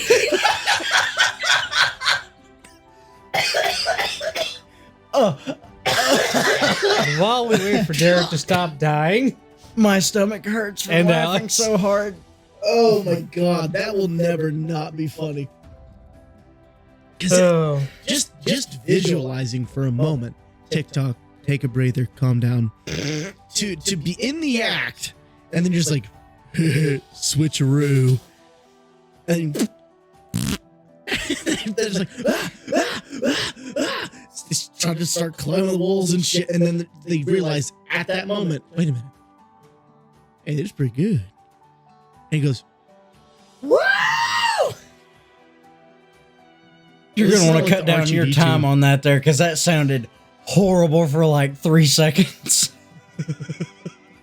That was awful for 3. Well, imagine, at least it's not like the R2D2. Looks back and goes, "Wow!" Yeah, she looks back at you and she goes. She gives the old parakeet treatment. Like, oh yeah, Polly want a cracker? I No. hate myself. no. I hate myself. Fuck no. I hate myself. Probably want a Chris don't want no cracker, I'll tell you that. He I don't said, want it. no. I'm done. I'm gonna quit. I'll put my 2 weeks in. I'm quitting the 5 o'clock reboot. I don't want this anymore. Why is it that I get fired, but you I get fired from the podcast. I come in there and I'm like, the old switcheroo. Alex, get out. Alex, yep, go. Oh my And then- gosh. And then I'm just like, yeah, I quit. You know, that was probably the cleanest that I could have ever told that joke. As clean as it can be. Yeah, that sounded like a Jeff Foxworthy joke, honestly. Honestly. It was one of his it sounded like one of his dirtier jokes, you know, where he's like, now you know what he did with his sister, you know, shit like that, but it actually came out pretty good. I'm very proud of myself. You know what else came out pretty good? Spider-Man 2. No, I love the Spider-Man movie, dude. Like, Tobey Maguire's Spider-Man, he was a killer Probably Peter the Parker. best Spider-Man there is. Tom Holland is great. Don't get me wrong. Andrew Garfield was good too. Andrew Garfield was good. See, I say Andrew Garfield was a good Spider-Man. And in the beginning, I was like, Tobey Maguire's a great. he's a great Peter Parker. You see, the thing is, Tom Holland's like, if you take the individual levels, right? The individual Peter Parker and the individual Spider-Man, and you bring them down not even a full quarter, just like maybe down to like 80%, right? If you take them down to 80% on the individuals, it's 80% both ways. Whereas Tobey Maguire, killer Peter Parker, Andrew Garfield, killer Spider-Man. But, you know, and I think that's the reason why Tom Holland's so successful today, is because he is such a perfect mix of the both. Yes. You know, but I think Tom Holland makes a great character. also I grew up watching the Tobey Maguire Spider-Man, so Yeah, you I'm can't very be that. biased. I I'm very would even biased. argue that Tobey Maguire is still a good Peter Parker because he's the same awkward 20-something that's just like, pizza time. And let's never forget Bully Maguire. Bully Maguire. Get on up now. Hey, do you remember that time that Eric Foreman from that 70s show and Tobey Maguire were in the same Spider-Man movie? Wait, what? You've seen Spider-Man 3. Yeah. Eddie Brock? That's Topher Grace. That's Eric Foreman from that 70s show. What in the what? Yes! Did you not know that? No. Never watched it. So. I also have never watched that 70s show. You never watched that 70s show? I grew up watching I Love Lucy and Gilligan's Island. Those are ballin' shows. Which I grew And up some on. Andy Griffith here and there. I'll say I grew up mostly on the Andy Griffith. Andy Griffith's pretty good. I love I- the Joe Eaton Dynamite. I know! Oh my gosh, dude. Listen, the older Andy Griffiths with Barney Fife, you can't go wrong. But, If they ever did a reboot, Steve Buscemi would have to play the part. Barney Fife? Yeah. I think he's the only person who possibly could. But the thing is, Barney had this, like, Steve Buscemi, anytime I've seen him in anything, he's either, like, serious and creepy, or he's, like, off-the-wall crazy funny and creepy. That's why I think he could fit the part. You know he was a fireman? Yes. He was actually on Ground Zero during 9/11. That was after his acting career started and stuff, too, wasn't it? Mhm. So Dude, what a fucking dude! But so I don't believe that he was still part. I don't know if he was still part of it, part of the fire brigade at the time. But whenever 9/11 happened, he was Ground Zero. What a fucking G. Can you imagine being a professional actor and seeing something like that and being like, I'm going? Yeah. Like that's the kind of man that I aspire to be. Yeah, 'Cause you same. got some of these dudes, some of these actors would not blink twice about turning tail and running the other direction. And, I mean, don't get me wrong. After everything's said and done, they'll raise fuck tons of money for it, but they're not there when it happens. And that's the thing. Some of them won't even do that. They'll just be like, my condolences, and then go about their day. Because then, like, what's going to happen? They get their clout for being like, ooh, damn, that was a real tragedy. Yeah. Yep. And then it's done. But then you have people like Steve motherfucking Buscemi, who's there on Ground Zero while it collapsed, helping to recover people. Yes. Motherfucker, you cannot. Steve Buscemi needs a truck, an F-150, 2022, to carry the sheer massive balls that man has. Steve Buscemi needs to please tell me Steve Buscemi's gonna, like, there's no way he can make his way into the title. But that would be hilarious. Wait, what? I was just thinking about, like, this is like seeing this episode later and being like, oh yeah, we did talk about Steve Buscemi.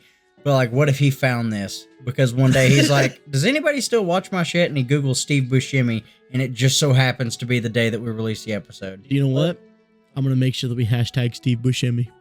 We We'll put have on to the hashtag algorithm. Steve We're Buscemi. going to be putting the algorithm for Steve Buscemi. Make sure you spell his name right. Buscemi. I actually saw a clip on TikTok from one of his movies where he was this gangster. And he was talking to this kid, and he was like, you think you're hot shit? And the kid was like, or he was like, how old are you? And this kid was like, I'm like 14, 16. And this kid pulls out like this broken cigarette, and he's like, here, take one of mine. And the kid takes the cigarette, and he's like really cocky and stuff. And then Steve Buscemi's character fucking kills this kid. Oh my God. Literally domes him from behind. Oh my God. He was a gangster. Yeah. Yeah, like it was a mafia movie, I think. Fuck, I don't know. Because I don't know the movie it's from, but I just saw the clip and I was like, oh my God, Steve Buscemi, you hard ass. Because then I'm thinking about like Steve, like A Quiet Place, where like in the first 15 minutes of the fucking movie, a kid just gets murked. Have you not seen the movie? A Quiet Place, is that the one where there's no words?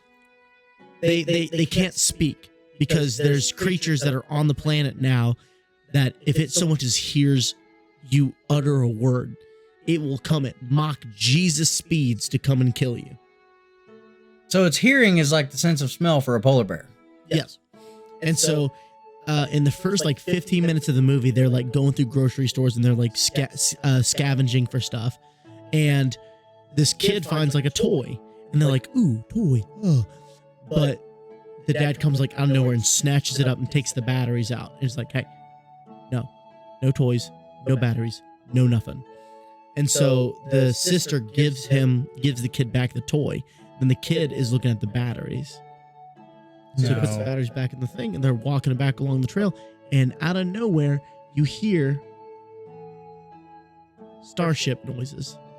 And the kid's just playing with it. And so the other kid like hurt her ankle or something, so he's carrying her back. So he passes her off to his wife, and he's fucking booking it. Like, you have never seen a man so desperate to get to their child, just fucking booking it. And you just hear, and just swipes the kid, murks him on the spot. I could see this happening. The first time I ever saw that film, my mouth was just hung open. I was like, I need to watch this movie. I also need to watch the Nick Cage movie we talked about last week. which one? It was a Five Nights at Freddy's type thing. Nicolas Cage. Yes. Yes. Still a good movie. Why do I feel like most of the time this episode, like this podcast, is an actor appreciation? It's either actor appreciation, military appreciation, or conspiracies. That's what this podcast is. It's because it's the thing that we notice. It's things we like talking about. Yeah, I mean, I enjoy talking about it a lot. Shoot.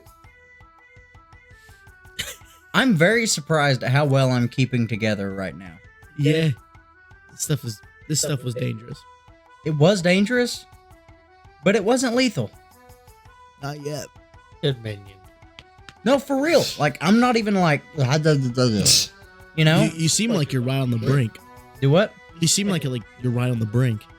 Like 2 more shots would do you over. It wouldn't do me to being sick. Not being sick, but being like... It would do me to being zooted but naked. I would say even probably farther than that. Because like you seem like right on the... Like 1 more shot would get you zooted. Like right on the cusp. Just from... Buddy, I've been doing this with you for over a year now. If I could notice one thing, it's whenever you start getting zooted butt naked. It really has been, hasn't it? It's been over a year. Well over a year. We've Actually, uploaded a year's worth of episodes now. which coming up next month would be an anniversary of us recording in person. Really? Yeah, we started in March. Oh my Late God. March. Wow. Yeah, whenever I was making TikToks. And you finally got me out here. And we finally, after all It took this us time- all this time, and this is where we're announcing the end of the I'm just kidding. This is the end of the 5 o'clock reboot. I'm tired of this shit. I'm tired of you. I'm tired of you. And I'm especially tired of you. If you ever, you best not blaspheme that bottle. No, not you. I'm sorry, tired of baby. rain is what I'm tired of. That shit has been on 2 episodes of the podcast, and that's 2 episodes too many that shit's been on the podcast. What? Rain. Oh, yeah, that's true. I'm sorry, baby. I love you. I'm sorry, baby. I love you. Cat! What? Hold up. Hold the fuck up. Stop the presses. Send him to a screeching halt. Have you not seen Cats in the Hat? The Oh, yeah, I've seen live-action Cat in the Hat. Oh my fuck. With Mike Myers. It's been a long time. Matter. It's still very prevalent in my brain. Hey, we're not matching songs. I have the same songs. Yeah, I remember the It's Mike Myers. He's the Cat in the Hat. There's all the antics and stuff. It's an awesome fucking movie. Do you remember the scene where he was like, "Stupid hoe," and then it like drops it, but then it like kicks back up. He's like, "I'm sorry, baby, I love you." And They're then, like, chasing- goes to, it was like lick it. He's like, They're chasing the dog. He has a hoe. He's like, dirty hoe. Throws it over. I was gonna say it was a dirty hoe because it had a little bit of dirt on the hoe, and then he says, "I'm sorry, baby, and then I he love you." brings it back up. He goes and he comes close to it and he started licking it. he's like, "I'm sorry, baby, I love you." And he like just before he makes contact, he's like, Cat! You know, I remember whenever I was a whole lot younger and I watched this movie, and I actually had watched this movie. Whenever it was the cooking episode or the cooking part of the show, "Not only are you wrong, you're stupid." but it was whenever he hits his tail with the knife, and he goes, "What the? You son of a Son of a bitch!" Yeah, that's what it was. Yeah, and oh my god, such a good movie. I need to rewatch that movie. It's so good. I've actually, speaking of things to rewatch, I was talking about a show that I need to rewatch because it was probably one of the biggest parts of my childhood was Avatar: The Last Airbender. Yes, I was talking about that with my fiance while we were waiting to pick up our cat, left Mudge, and Oil smudge. Mudge. But I was talking to her about it on the way back to the place, and I was like, you know, they actually got a pro wrestler to be the voice actor for the character the Boulder. Yes. And he's friends with Dwayne Johnson, and they had him do a Dwayne Johnson impression for the character the Boulder. If you didn't make that connection before now, here you go. I'm handing it to you. Because he literally goes, "The Boulders feels conflicted about fighting a girl." The Boulder feels conflicted about fighting a little blind girl. And then she's like, "Sounds like you're scared, Boulder." The Boulder's over his conflicted emotions. Yep. yes. And then the abomination we don't speak of. Legend of Korra. No, the other one. move. The movie. That and thing Legend doesn't of Korra. exist anymore. Fuck that. We don't talk about. Well, so Dear God. M. Night Shyamalan has only made, in my opinion, one good film. Signs. Which we talked about last episode. He did Sixth Sense, didn't he? Did he? I don't know. Hold on, I'm one pretty second. sure that's Steven Spielberg. I don't keep track of who makes what. I don't know. I have a phone. I could look this up. My brain don't work. Don't either.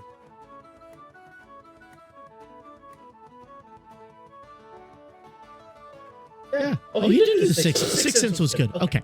I retract my So statement. he had a Sixth Sense was few good ones, but god damn, he fucked up the last year. Oh, yeah, Ong. Fuck that. Listen, to all the actors who were in that movie, I'm so sorry that is what you got. I wonder if any of them have a career now, because I feel like that's a career-ending gig. I don't know if we really should blame the actors or if we should blame the actual director. The director. It's the 100 director. The actors had no fucking. They took the role and they were like, "This is my ticket." Because then, you know, if listen straight up, Yeah, but you've also got to think about it from people's perspective. Some people blame the actors because of the wording of it. But yeah, it should be the director because the director came up with a script and then saying like, "Oh, you should say it this way." So, a perfect example of this is The Last of Us Part 2. So, one of the actresses got harassed and was sent death threats because of her portrayal as Abby in The Last of Us Part 2 for a certain thing that happened in the game. She's an actor. She was paid to portray this part. She didn't actually do what people got upset about her doing, but they got all busted up because a certain thing happened in the game. It's been out for a while now, so I could talk about it because if you haven't played the game by now, you're in tough duties. But, you know, they sent her death threats. It's like she was an actor. Yeah. You can't blame her for what happened.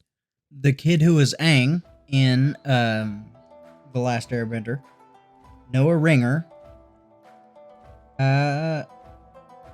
actually landed a role in Cowboys and Aliens. Uh, Did that come before or after? Came after, Came after. the year after. Okay. So it was Well, shortly after. Well, maybe the production was already in play.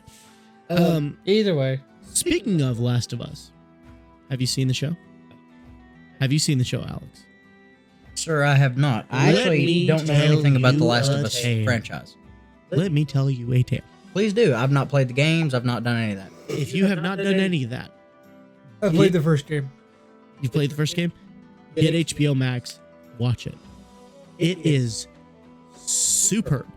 Pedro Pascal, who I didn't initially agree could play the part of Joel, fucking kills it.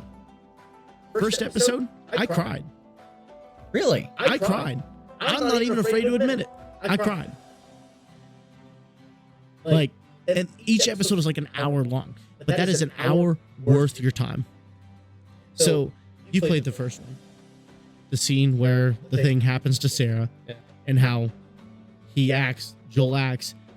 First off, it already gets me torn up because I saw Troy Baker, the original voice actor, physically acted out in mocap, and after they called cut, he was still sitting there and holding and crying and all that shit. That fucking shit tore me up. But Dude. seeing Pedro Pascal play it out, I'll tell you right now, if that was playing in theaters, there would not be a single dry eye in that theater. That shit fucking hurted deeply. I even watched it for a second time with Bailey, Liz, and Maddie. Still cried. Third time, still cried. Listen, man, there's some things that just continue to hit you. Yeah. You know, like what was it? Which then again, I get moved to that at random times. And it gets me. You know? Like, usually stuff that gets me like to where I'm about to cry is whenever a character that like you're used to hanging around with in a show dies. Mine is animals. Yeah. I'd rather see the animal live than the person. Well, that's the thing too. Isn't that kind of weird? You know, 9 times out of 10, if it's a choice between a human dying and an animal dying, you're just like, yo, fuck that guy. You know, Let's see this live. there's a comedian who Yes, I know exactly. who talked what you're about that, talking and he goes on and he talks about his dad like suffering from a disease for like a while, and everyone's like, it's very quiet, and then he says, and then to top it all off, to top it all off. the dog gets hit by a car, and then everyone goes, oh No, it didn't even happen like that. He was like, he was like with his mom, and his mom was like, we gotta tell the dog. oh yeah, we gotta tell the dog. That's what it was. Yeah. We gotta tell the dog, and then everybody cried, like started like, oh, and he was like, and not one of you gave a fuck about my dad. No, because he said the dog. We told the dog, and it hopped up on the chair, and it fucking died on the spot. And then everyone was like,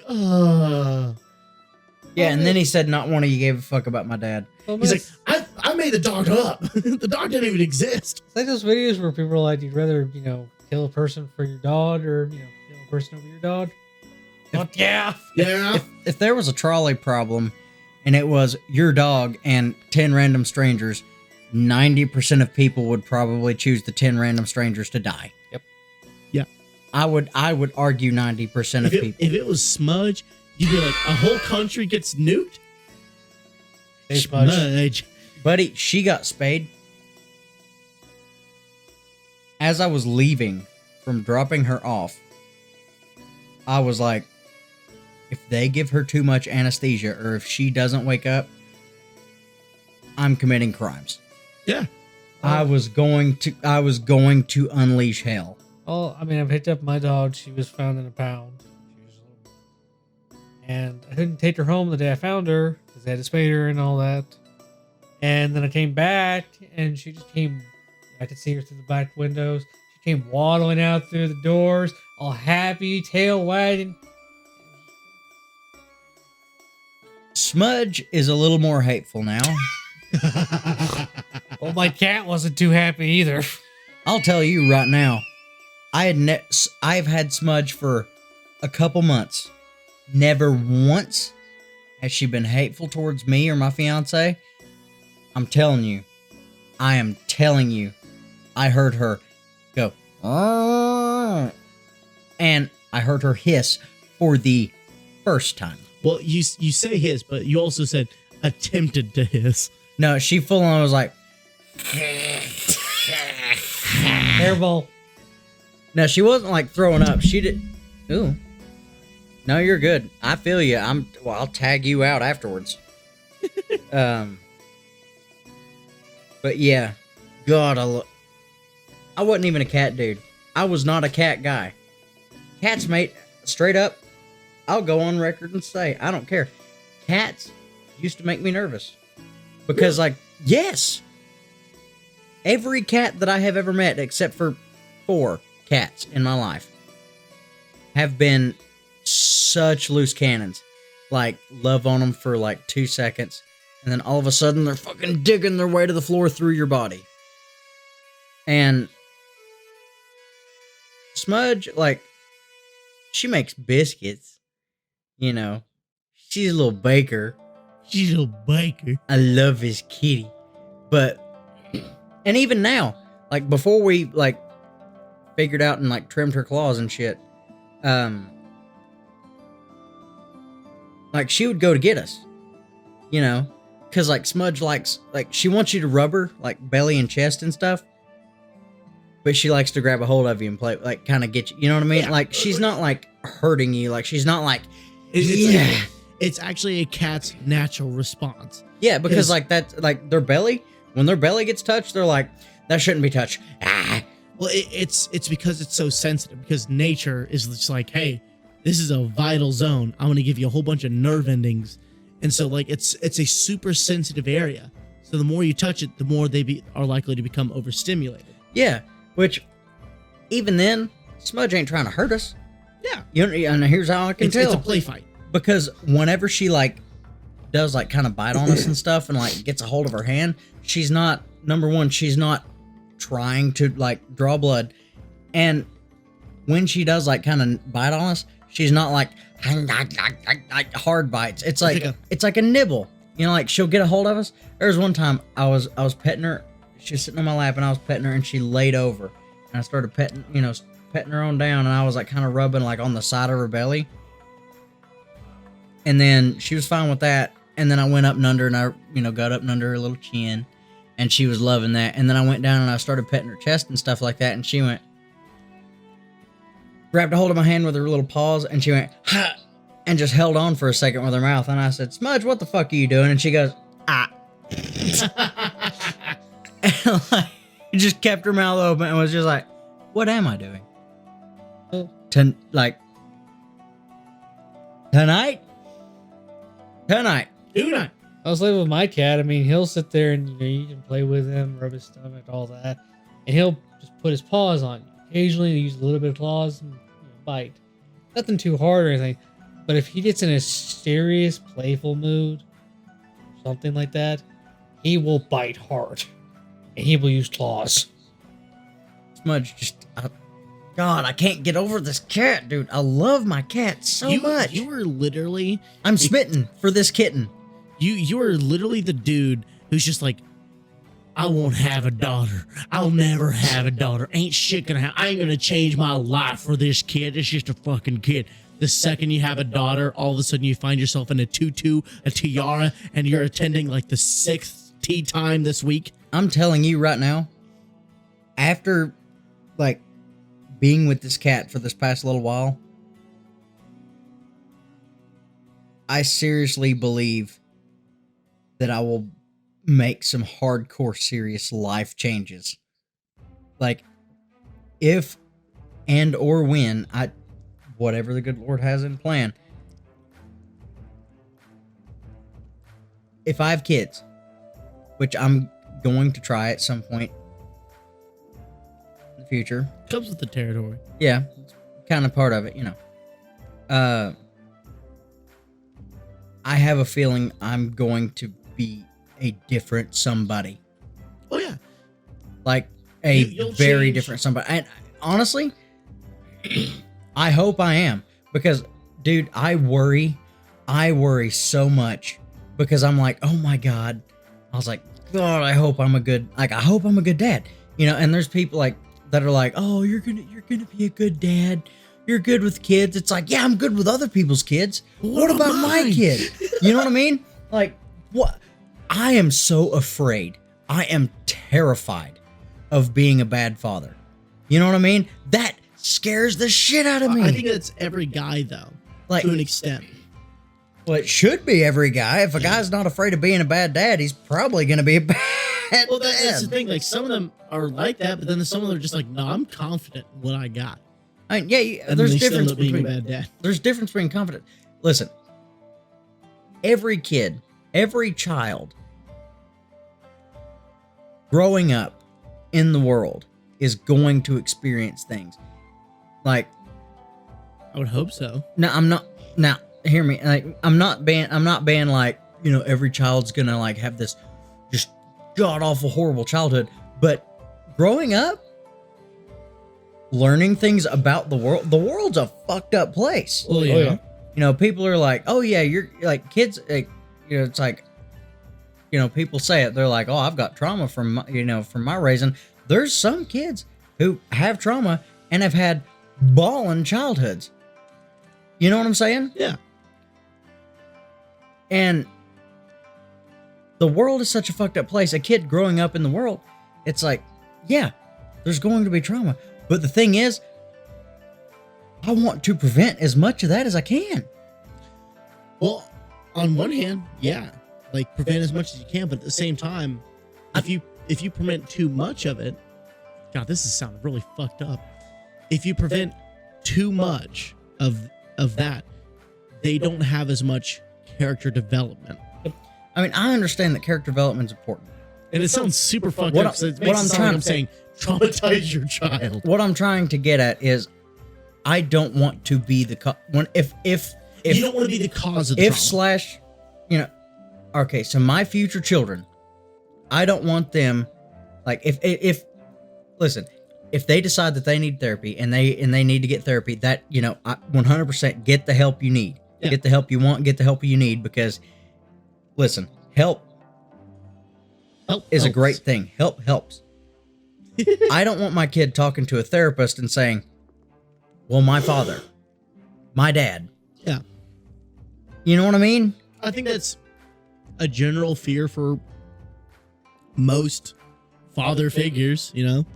Because I mean, if I ever, God forbid, became a father, that is not something that needs to happen, by the way.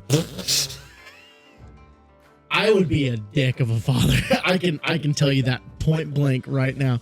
I'd be the kind of dad that would see my kid just barrel roll down a thing in a go-kart, and I'd just be like, "You all right? Get back up. Okay."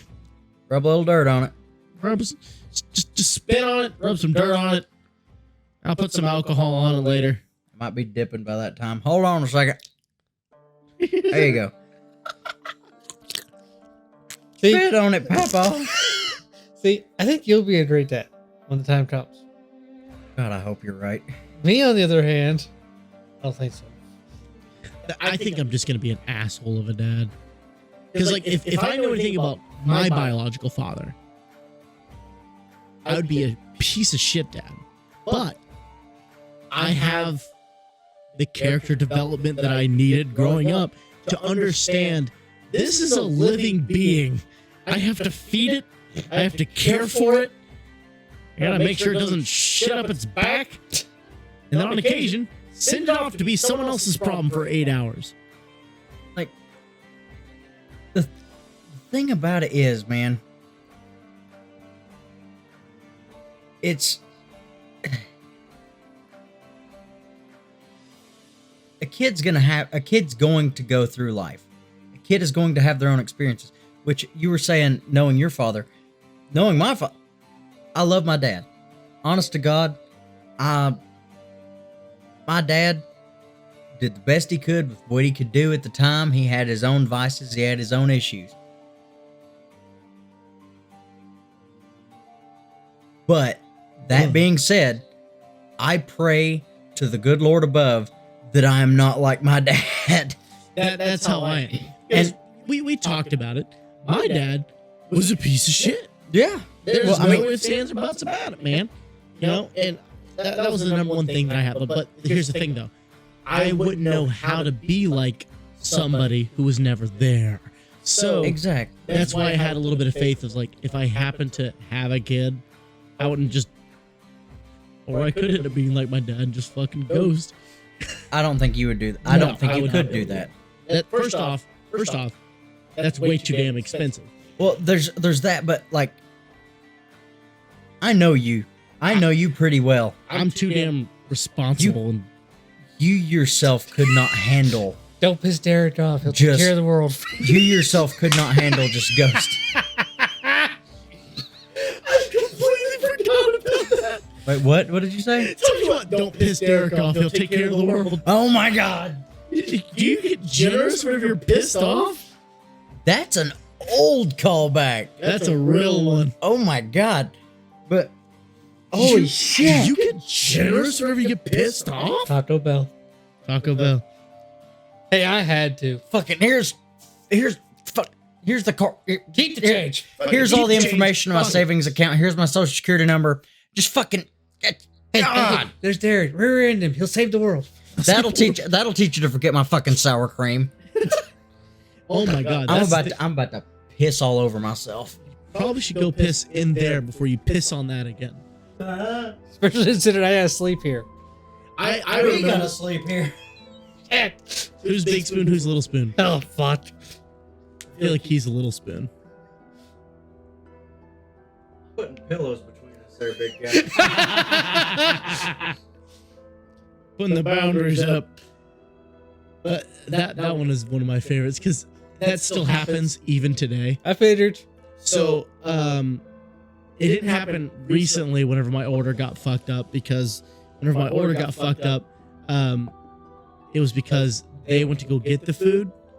So technically my order wasn't fucked up. They put sour cream on my taco. I don't like sour cream. It fucks with me. And, I was so distraught because I drank a whole thing of Arbor Mist. Now, typically like a whiskey or a moonshine or literally anything else doesn't get me as fucked up from drinking a whole 750 ml. What the Arbor Mist does. Oh, God. It does something special to me. I get in a zone. I've never gotten sick of Arbor Mist, but like I was just they came home with the tacos and I was like, tacos, and I bit into the taco. There was tomato and lettuce and then sour cream. And I was like, taco. Had this. Literally, like I was just like taco. And I powered through and I ate it, and then my stomach immediately started churning. It immediately was just like, what in the fuck is this? What'd you give me? You send this my way, peasant. I'll make you rue the day. And it, like, I felt like I had to throw up and shit all at once. But there was just a vacuum from the equilibrium, the pulling forces that was keeping the shit and puke together.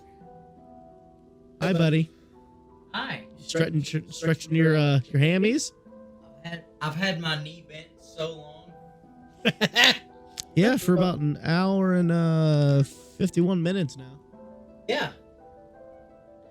By the grace and the might of the Lord. How have I not finished this yet? Honestly, I don't know. And listening like you always do. Damn. Dude, Someone who gets it. somebody who he says that because he's listened to every episode. I just start talking and it's just You start talking and you start listening to Alex, and then you don't drink. Which And then I you can't yell say. at yourself all the time for it. Which I'm really bad because like I'll say a couple words and I'll chug my drink and then I'll say some more. see, that's how I know you're a social drinker. I'm a drinker. You're Buddy. a social drinker. I get distracted. I can't drink. My problem is when I'm drinking and there ain't nobody with me, I drink like I'm talking, except I'm just not talking, so I just drink heavy.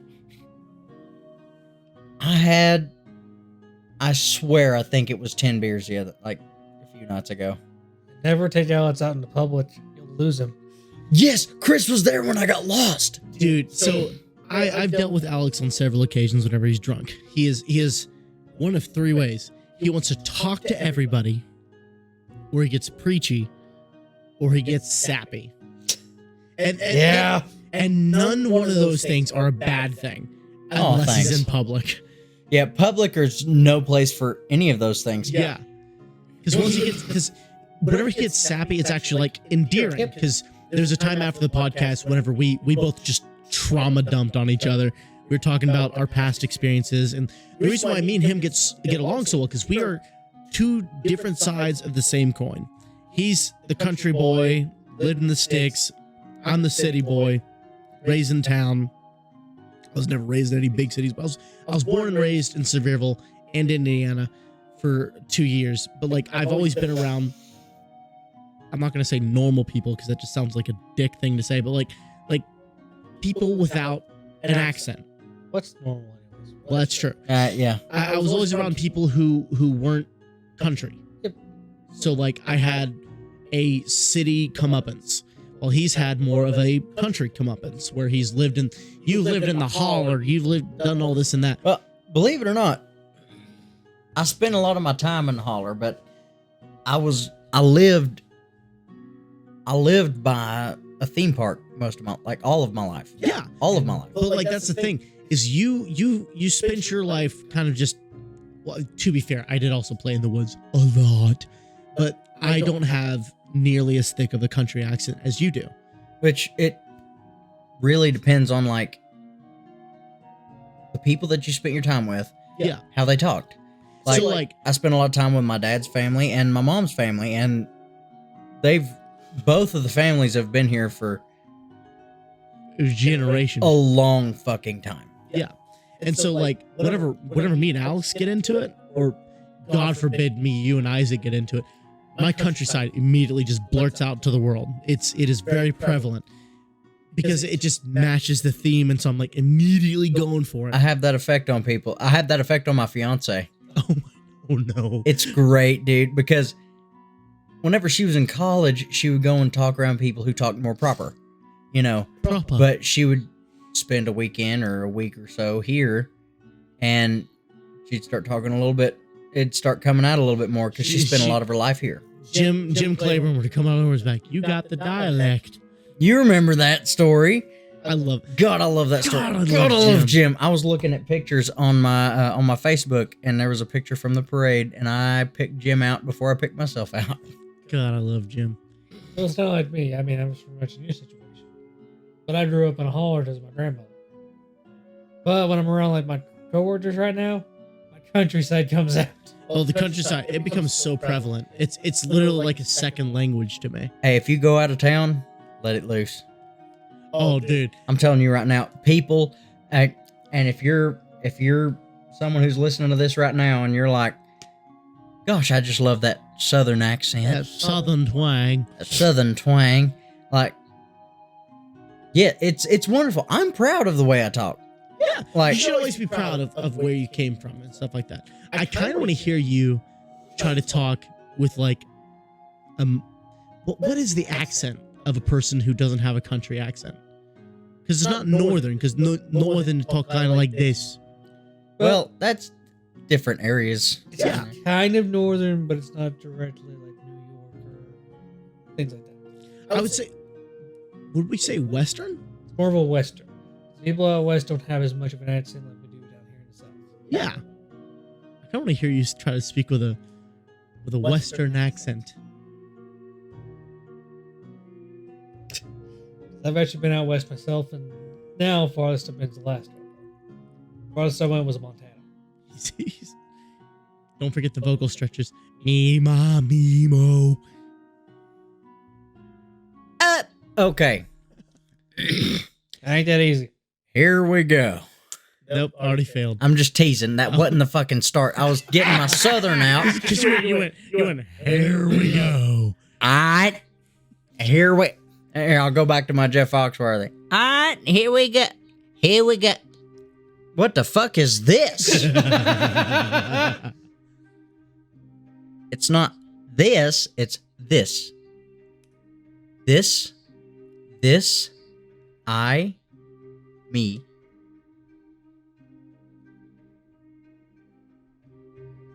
Still slightly. Just try. We- Hello, my name is Alex. Hello, my name is Alex. I don't like it. Hello, Oh, my name is Alex. I'm going to go to the supermarket here in a few minutes. I don't like this. It's a change of pace. It isn't. So it's not him though. It's going to be very fun. Go back to you. Just one whole episode where I speak in a country accent and you speak in a Western. I couldn't make it. I love that I am physically seeing the cogs turn before you say it. Because he goes, I couldn't make it. You see it? Yeah. That's the thing for you. For and me. some reason, talking properly is not easy for me to do because I have to think about enunciating different noises that I'm not used to making. And it's hard for me to do because I'm used to just kind of letting it flow. You know what I mean? Like, and that's why you see, I flowed right into my normal way of talking. That was an artistic thing right there. Artistic. And there's different accents because, okay, I think you talked about doing this in the past. My folks used to get on to me. Well, not get on to me, but they would call me out of my bedroom and they'd be like, who are you talking to? Because I would just talk. I would talk for hours by myself, creating scenarios in my head because like I would be playing Assassin's Creed and like there would be a cutscene and I'm like replaying that cutscene in my head and it would have a different ending. Like for example, when Ezio tries coffee and he's like, it's a little bitter, you know, and stuff like that. I'm like, he's like, it's a new drink. It's cafe. He's like, I call it cafe. And Ezio's like, this shit sucks. You know, stuff like that. He's like, this is awful. Why would you try this? You know, shit like that.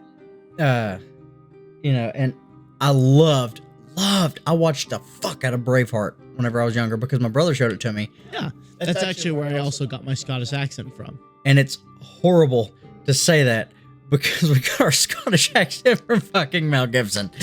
Now, you know where I've got a little bit more of my Scottish accent from, though, as of late, whenever, well, I say I got my Scottish accent because it's mine. No, I listen to a lot of, like, Celtic music, but it's Scottish bands or Scottish groups. Yeah. Listening and struggling to understand some of the things that they're saying, you know, as people call it Scots. You know, it's a dialect, but it's a dialect that's so different, it can kind of, like, almost be considered its own language. Like, there's a band called the Old Blonde Dogs. God, I love that band. Like, they're so awesome, dude. If you like Scottish music, check them out. Their instrumentals are ballin'. When they sing, it's just as good. But there's things you have to listen to really close. Like, there's a song called Tramps and Hawkers that's really cool. It says, come all you tramps and hawker lads, and gaiters a blah. Tramps the country round and round. Come listen in and I'll tell to ye a roving tale of six that I've seen. For up into the snowy north and south by Gretna Green, which means, come all you tramps and hawker lads. And gaither is a blah is like a gaither is like come all, you know, that tramps the country round and round. Come listen and I'll tell to you a roving tale of sights that I have seen, far up into the snowy north and south by Gretna Green. That's a way that a lot of people can understand. It's, you know, but when you listen to it like they sing it, which that was a poor recreation on my part, and I apologize, but I mean, it's truly beautiful when you listen to it. So, do you know what the original term for tramp was? No. So, we know it as something else today. But the original term for tramp was actually like a homeless person, someone who was not very well off. So, Charlie Chaplin actually was, his character that he portrayed was the tramp. A lot of people today was just like, because again, we know it as something else, but it was the Child and the Tramp or something along those lines, Tramp and the Child or something, where he was having to take care of a kid. And so people always like blew it off because they're like, a tramp and a kid, what is that? But Charlie Chaplin was portraying a homeless person. He wore shoes that were too big, pants that were too baggy. He had a tin that he kept in his pocket that were like cigarette and cigar ends that people would dispose of that he would smoke. That reminds me of Roger Miller, King of the Road. Yep. And then there's also it's not Marcel Marceau.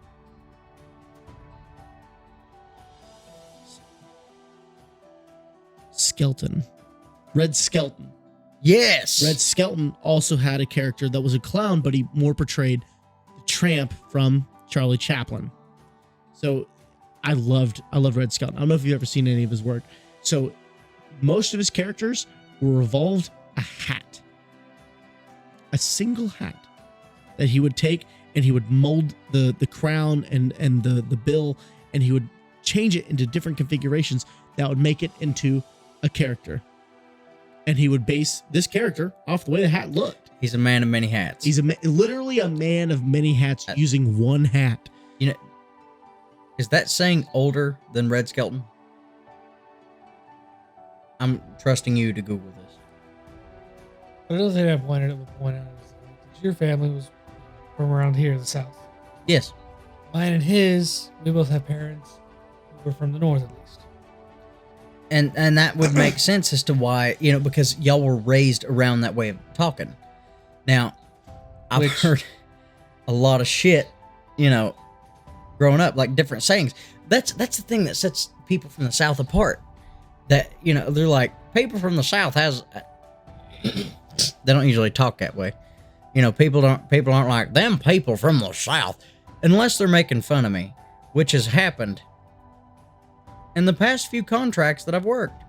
Now that I'm thinking about it. I mean, hell, now that I'm working with the crew I'm working with now, they're more of Southern. Yeah. And they bring out their Southern side really fast. Yeah, it's easy. It's contagious, buddy. It's contagious. I'm telling you. You know why it is? Because this way of talking's a little lazy. It's easy. Came from the mid-19th century. Okay, so the 1800s. That's from the 1800s. So Red Skelton was not alive then. Right.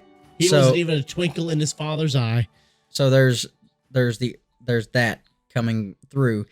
The man of many hats. Red Skelton took that, and that's very artistic. I mean, it is, because you guys should look up his skits sometimes. They are phenomenal. He's a pantomimist, so he doesn't really speak through some of his bits. So there's like one bit that he had where it was a man climbs the Eiffel Tower, where he would fluff up his hat to be like an old man hat. And so he'd be like pantomiming that he's going up the stairs and he's arguing with his wife, and then he pushes his wife off the Eiffel Tower and he's laughing about it. But then there's one where it's his bit is frogs. And so he's singing like a cadence. It's like, it's frogs, frogs. Up, up, up, up, up, up, up. There's no sleeping in the night. Licks his hand, swipes the page. But then eventually he swipes the page and then licks his hand. He's beautiful. Because Marcel Marceau was just a pantomime. No, he was just a mime. Like, all this stuff was just mime. He'd never speak through any of his bits. Phenomenal. If you ever want to look into getting good at acting, you should follow in that man's footsteps. That or the guy who played Abe in Hellboy, who graduated from Ball State University in Indiana. Huh. I lived down the road from that university whenever I lived in Indiana. It's so wild. The people that have come from the different colleges and stuff, like, that you wouldn't expect. Like, you know who Kenny Chesney is? I would hope so. You know who Kenny Chesney is? I would hope so.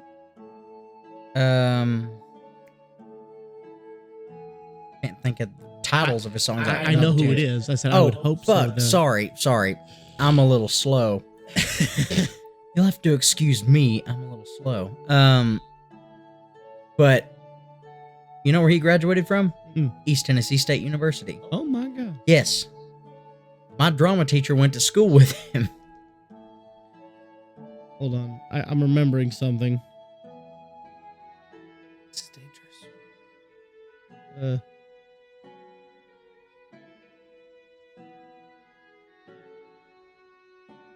This is very dangerous because I've come down out of my drunkenness enough to be like, I don't need any more. You know what I mean? So, Johnny Depp, who was born in Kentucky, of all places, Kentucky, right? You hear about people coming from like Nashville, Tennessee, Yeah. or they've come from Los Angeles, California. You would expect those people to have a high comeuppance, but this guy came from Kentucky and became as big as he was. And there's some people who have even graduated from my school who became big. You might know her name, the patron saint, the Reverend Mother herself, Dolly motherfucking Parton. Yeah. She went to Graduated from my high school. Caton's, it was Caton's Chapel, then Sevier County High. My grandmother both- went to school with her. It's so wild. It's so weird to think about. Like, it's so weird being from this area. You know, you say your grandmother Yep. went to school with her? Like, And The- somewhere along the fucking lines, I'm related to her. yeah, I'm kin to her by marriage. Probably by blood somewhere with knowing these fucking hills. Knowing these hills. No. One of the deacons at the church that I grew up in, he was in elementary school with her. He said she used to throw paper at him. Like she sat behind him and like she would crinkle shit up and throw it at him. That's the craziest thing, because I could walk in that school right now. I'd get arrested, but I could walk in that school right now, walk into the library, and I could find her picture. Yeah. Before the D's, by the way. Before the plastic. But, you know, it's crazy because people come from small towns and stuff like that. And right now, it's not as much of a success story because everybody comes from small towns now. But at the time, that was like a big thing. So when people have never even heard of Sevierville until Dolly Parton made it big. Yeah, it was. People grew backer here, and like, it was all backer, and they ate what they grew. Yep. You know, and that's all it was. Fun fact. Did you know that she used to survive in Nashville by not paying for a single meal? She would go on dates. She would constantly go on dates and eat food. That's how she made that's how she managed to survive. I'm sure that she took, you know, she still paid for her own food every now and then, but that's how she survived. She would get dates from dudes and then they'd feed her and that was it. God, I wish I could do something like that. Must be fucking nice. None of us are pretty enough. Exactly. None of us are pretty enough. You know, I mean, there's a lot of things that we don't have that would be We necessary. don't have assets. I know. My fiance would tell you the same. Hey, I don't have anybody to tell me, so You want me to tell you? I'm just kidding. I mean, don't you fucking dare. Chris, I have sung your praises enough for you to know I have earned this. you're a tough dude right now. So You've got assets. you've got assets. So what time are we at? Speaking of assets, you know what's a big asset to this episode? The fucking chocolate moonshine from Old Smoky that's got us here. So what I want to know is, Derek. Excellent segue. Yeah, I'm riding on it right now. Well, I mean, in a way, we technically have two things to rate, though. We do have two things to rate. One of them's going to rate higher than the other, and I think that's just Hands down. purely on taste. And feel, because I didn't feel that at all. Derek, Yep. let's start it off number one. Where does Roaming Man rye whiskey from the Honey Barrels, which is a very, very rare thing, where does that lie on your clock? So I am not a whiskey man, let alone a rye whiskey. First off, just this sound alone, that sells me.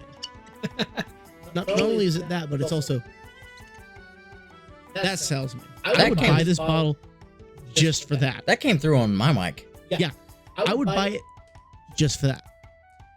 But now, I won't lie to you. Still not a whiskey guy. But I will say that was easier to drink than like 90% of the whiskeys that we've drank here on the pod. It's not bad. If it was offered to me, and if I had something immediately to chase it down, I would drink it. But even if someone had to, if I said, could you go get me something? I would not wait for them to arrive with it before I took the shot. If that says anything about what I think about it. That's pretty big for a whiskey for you. Yeah. So I would honestly give this about a 4. Because I didn't want to die after taking the shot. It wasn't great. I would not keep this in my place. If I had it, I would offer it to guests, and that is it. Like, no thanks, I have my chocolate moonshine with my cranberry juice. Yeah, it's really hard to rate these back to back. It's kind of unfair to the whiskey. Well, I'm giving it kind of an objective run for it because, like, it wasn't terrible. I'm not gagging. I'm not throwing up. I'm not crying. I'm not pissing and shitting and coming. We would probably be a little drunker if we had just drunk the whiskey, though. Oh, yeah. That's a 90 proof, my man. Yes, we would. But I would say, you know, if it was offered to me, I'd drink it. Hey, that's a big thing for you. Yeah. I mean, there's only a handful of whiskeys right now, and one of those whiskeys are never going to ever exist again. The Assassin's Creed whiskey. That's true. That's true. That which, to be fair, that whiskey was a good $80. I never actually tried it. $80. It was also 10% weaker than this. Was it? Yeah, it was 80 proof. Huh. I think, wasn't it? I mean, even then. Yeah. Even for a whiskey. I hate whiskey. But it mixed well with just about anything we put it in. Yeah, if you were to mix that with a Coke, it would sell. Yep. Elks. Yes. Fuck you. Chris. You brought me this bottle. Yeah. You wanted me to try this bottle. Yeah. That means that you probably have a pre-notioned opinion about this bottle. So, where does our Roaming Man Special Edition Straight Rye Whiskey finishing lay on the clock for you? I'd say probably about a 4:30 or so. 4:30? Because, in my opinion, Roaming Man's not all that people seem to make it cracked out to be. But it's still pretty decent. I enjoy the honey more than the other ones. Granted, from everything I've heard, older editions are better. 10th edition wasn't too bad. Honey whiskey has been pretty good. So that's always the thing, is like, I never taste the honey. I feel like that's something I have to look. You never taste the honey? I never taste. I feel like, here's the thing. Wait till I get money, buddy. Wait till I get money for the honey. I feel like I need to go to like a whiskey tasting, so people can like help me understand how to taste a whiskey. Because all whiskey for me tastes exactly the same. It tastes like wood and it hurts. Yes. So I feel like I need to go, because we're talking about doing the whiskey trail, which is a thing that goes across the entirety of Tennessee, where you go through and you taste all the different distilleries and stuff like that. So I feel like I need to go somewhere and be like, look, I have no idea what to look for in a taste in a whiskey. I need you to be my guide. Tell me what to expect. Because I never taste the honey.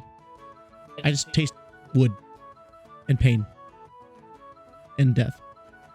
No, I get it. Because back when I first started drinking whiskeys, I mean, that's kind of how it was for me. But then I started experimenting and trying different ones, and you can notice different notes. Different notes. You can taste sort of a difference in the barrels and the age. The honey whiskey is just kind of a very hint, very slight hint of honey there. but it's not as noticeable to some people. Hey, look, we got banned. There it was. I don't know what we said. Is it hell? It was going for a while. Yeah, I'll find out what it said after this. But yeah, Alex. Now, for the Roaming Man special edition that was aged in the honey barrels, I bet it was hate speech. Now that I'm thinking about it, because what, Alex? Fuck you. that's probably what it was. If I'm not mistaken, from the distant gaze that I had, we had a pretty decent amount of people in. Probably. Either way, whatever the fuck. I really wish I could read the comments because I know they were there. Yeah. But it'll be what it'll be. We'll find out one day. Or we won't. It's fine. I'll probably try to screen record it whenever I do it. That's a long ass screen recording. I use that phone for nothing else. That's true. But for the honey, I'm gonna give it a 445. I mean, I like whiskey a lot. I immediately got a message. I'm sorry. It's from Bailey. Now, the reason why I like that a lot. What'd she say? She said your live ended. We got banned. We got banned. Woo! You know, it's sort of like Bilbo Baggins dying from taking too many Viagra. Old hobbits die hard. Die hard. But anyway, Fuck, if I was any more sober, that would have fucking killed me. it's. So you were saying? I think their sleepiness tying into it too. That too. But 445. 445. Yes. The reason I'm saying it's a 445 is because the flavor is phenomenal. Like you said, the honey isn't overpowering. It's not a honey whiskey, and like when you take that into account when you taste it, you know, the honey is just enough to accent the actual flavor of the whiskey. The reason it's not a 5 is because if I'm paying as much as a lot of people pay for Roaming Man, I really need it to be kind of smooth. You know, this just bites too hard, but the flavor for the whiskey, the flavor of the whiskey brings it up so high. Which has been most Roman men though, is they bite. So that is something I didn't preface. That would have swayed my opinion. How much is this? That? Yeah. Expensive. The honey was. What the fuck? For a 375 ml bottle. 375 times the box, 2 glasses, whiskey glasses. Okay. Yeah, it comes with glass. Like, there's a whole set to it. I do not Okay. have with me at the time, and then that one over there is $50? Okay. So if that comes like a whole set and everything, that really wouldn't sway my opinion. Well, they're small batch whiskeys. Like, they're not intended for ragers or anything like that. They're intended for people who drink so much whiskey that you could basically taste a whiskey and be like, this is a top shelf whiskey. depending on what the batch is, they could be sold out for you. Okay. I was going to say, because the price usually does kind of factor into Oh, I get it. how good it is. Because like the Assassin's Creed vodka, $120. Still really good. It was a good vodka. Like, I didn't think vodka was supposed to have a taste, but then I found out that vodka can have a taste, and it can be good. Not sure. Not Sugarlands. Sorry, I had to No. throw that one out there. Oh my fucking. We tried Take it High out Rock on back here, and didn't we? shoot it. We tried High Rock on here. Yes, didn't we? you had. It's on my shelf right now. I will never. I haven't actually tried it since I tried the very beginning. I tried it before they tweaked the recipe. Never again. I use that for lubricant to sharpen my knife. I would drink it before I would drink Rain. No. No. You didn't get sick off of Rain. That is true.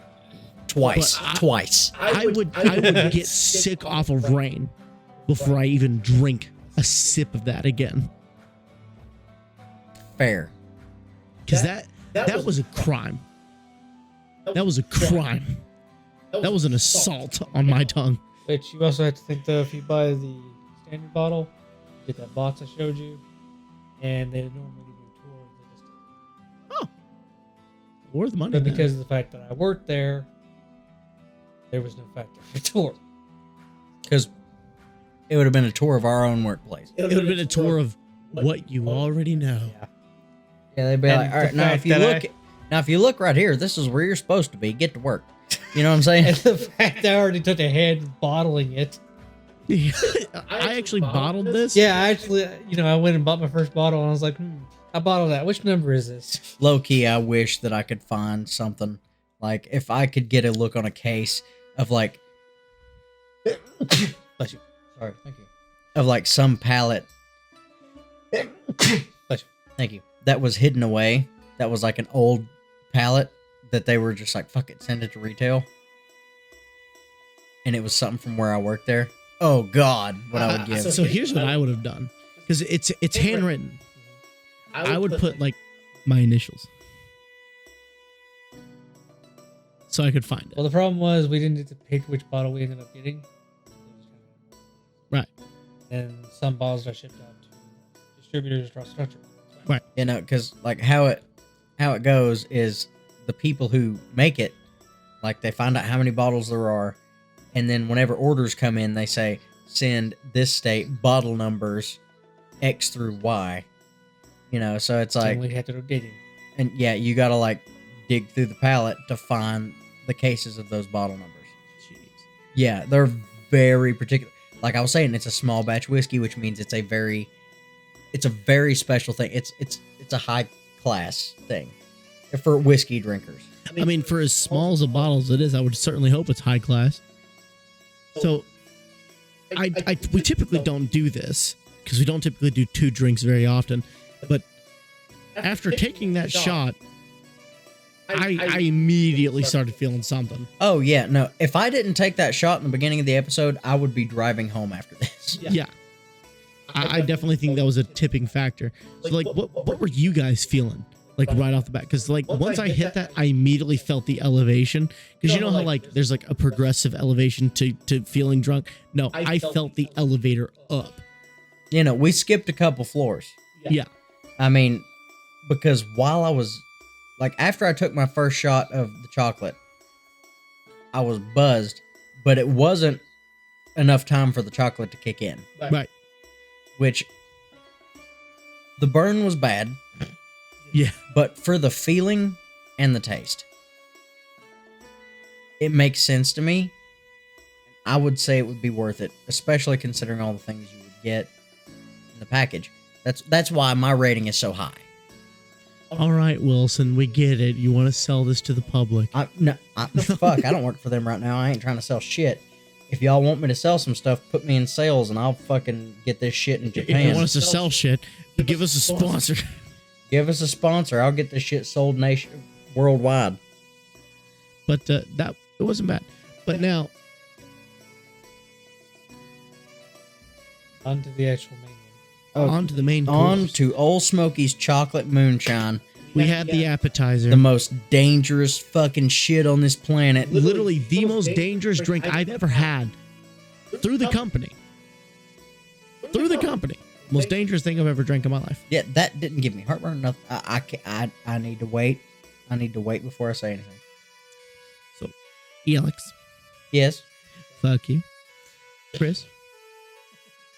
Hey, that bullying, ban. Hate speech, ban. What would you rate our Old Smoky's chocolate moonshine?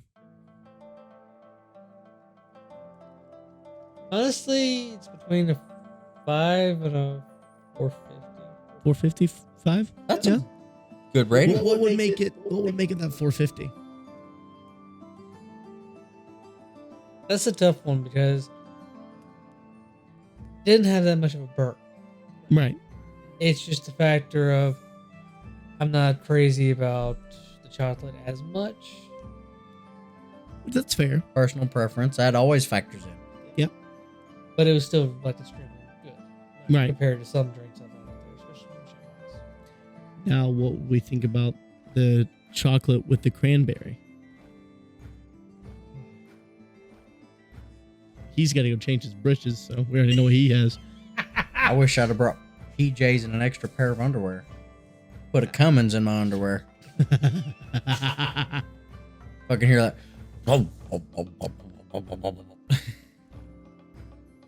That I would drop to a 445. Drop. Mostly for the fact of the cranberry. Okay, I'm not as Cranberry crazy was about too- cranberry as much. that's fair. That's fair. But I mean, even with like the 2.5 shots in, I feel like mine needed 3. I would Because I say, could taste the chocolate, but the cranberry was more Yeah. overpowering compared to it. that's fair. And I would rather have the chocolate more. Right. Okay. Yeah. I get that. very good rating. I like that. That's easy. Fuck it. You're hired. Boys very in depth compared to me being like, drink good. No, dude, I'm about to be fucking. Well, when I'm All sitting there over the chugging shit. it, I'm just like, cranberry's overpowering the chocolate. I'd rather have more of the chocolate flavor compared to the cranberry. Well, see, that's where we kind of differ, but we'll get to me. Yelix. Yeah. What would you rate the Old Smokies chocolate moonshine? It is one of the easiest 5 out of 5s. I'm giving it on this show, and the reason I say is, and I'm gonna get into the mixed drink in this. I mean, there's no imagination. There's no like, well, it kind of tastes like chocolate. I mean, it tastes like chocolate enough for me to be like, yeah, you know. No, this, you smell it. You smell cocoa beans. You drink it. You taste a Tootsie Roll, which is literally chocolate fucking candy. Which you definitely did. Yes. And then when you mix it with the drink, like when you mix it with the cranberry juice, the more chocolate you get, the better. You know, like Chris was saying, the recipe that you were using for the first drink was like, it's great. It's fine. It's good. You know, I get it. That drink, to make it, if you want it to taste like you're thinking, it's got to be a half and half. And that's a lot of alcohol per drink, you know. But as y'all may be able to tell, with the first couple mixed drinks that I had, they didn't last long. They did not. Even when they didn't have that much chocolate in them. You know, because in the beginning I was like, oh, it tastes like a cranberry with like a little bit of chocolate on it. That next one I was like, oh shit, that's, you know, I'm eating a chocolate bar and I'm eating some cranberries like at the same time. Like I get a mouthful of Hershey's and then I get a cranberry in my mouth. And then that third one where it was the 3 shots, buddy. That was a chocolate covered cranberry is what that was. And it was wonderful. I chugged all of my drinks and it was purely for the taste. There's no burn at all. You don't even know you're drinking alcohol, even if you're drinking the shit straight. You know, there was barely any, if I know, like you could not taste the alcohol. And that's why I say it's one of the most dangerous drinks that we've had on the podcast because, buddy, I would drink a bottle of that and be singing to your toilet. And no regrets would come from it. I wouldn't have, I mean, the only regret would be that I probably couldn't drink that for a couple weeks. Yeah. I think even after yakking that, I could sack that. Maybe. But for the taste, the feel, I mean, you get better than what you're expecting, which sends me high anyway. I mean, I don't think I could say enough good things about this drink. I mean, genuinely. The chocolate it's not an unpleasant chocolate, you know, like it's one of those chocolate tastes that you can experience for several hours and have a good time, you know, because like you've eaten some chocolate and you're like, I'm fucking good. That's just Too rich. even if it's not that rich of a chocolate, you know, like even if you're eating like milk chocolate stuff, there comes a time where you're like, nah, man, I'm good. I could drink that bottle, and if I had space in my stomach, I would drink more. It's just that good of a drink to me, and that's why I'm gonna give it a 5. 5 o'clock. Now, Derek. Yes. Where does Old Smoky's chocolate moonshine lie on your clock? So through my journeys, I've tried many different flavors from Old Smoky. Some of them are easier to drink than others, as we found out from the watermelon. But this is one that I could easily say that I would accidentally drink all of it I drank that watermelon within an hour, 2 hours. I would drink that clearly in under an hour. We killed this in about an hour. Yep. By myself, not talking and just drinking, it'd be gone before that. 45 minutes at most. Mixing it in with the cranberry. I love tartness. I love the tartness of cranberry. So good. I have to piss like a racing horse now because it's cranberry, as you guys already had to go do. But I think it found itself like a balance. Because on one hand, if it's cranberry heavy, it tastes like a Tootsie Pop, which is phenomenal. Yes. And the more chocolate you added, the more it slowly became a chocolate covered cranberry. So that is something that even if you tried, you could not fuck up the ratio for me. Because on one hand, Tootsie Roll fruit, cranberry Tootsie Roll Pop. On the other, chocolate covered cranberry. These are two things that you cannot fuck up. So if I could rate it higher, I would, because I'm getting this as soon as possible. Same. And I am drinking that again. Easily, without a doubt, the easiest 5 out of 5 I could possibly give a drink, because even though I didn't kill it as fast as you guys did, I enjoyed every nanosecond of that drink. Every moment that thing touched my lips, I was in eternal bliss. And I'm kind of like with you guys on, like, I don't enjoy things being chocolatey. It's weird. You can have too much chocolate. But with this, I feel like I could not have enough chocolate. It is so good by itself. You could mix it with literally anything you think you should be able to mix it with. God forbid we had like strawberry juice or some shit like that. Buddy, this thing would have been destroyed before we could even get the introduction to the drink out. But easily the easiest 5 out of 5 that I could possibly ask on. Definitely the easiest in a long time. Oh, for sure. Like, even with like the vodka and the spiced rum and stuff like that would be the first Assassin's Creed. Yeah, it was easy, but goddamn, was it fucking, this bangs it out of the water. But now, yeah, Alex. Fuck me. No thanks. I was actually gonna ask you, what are you wearing? Oh, sorry. I just assumed. Well, you know what they say about assuming. You make an ass out of you and me.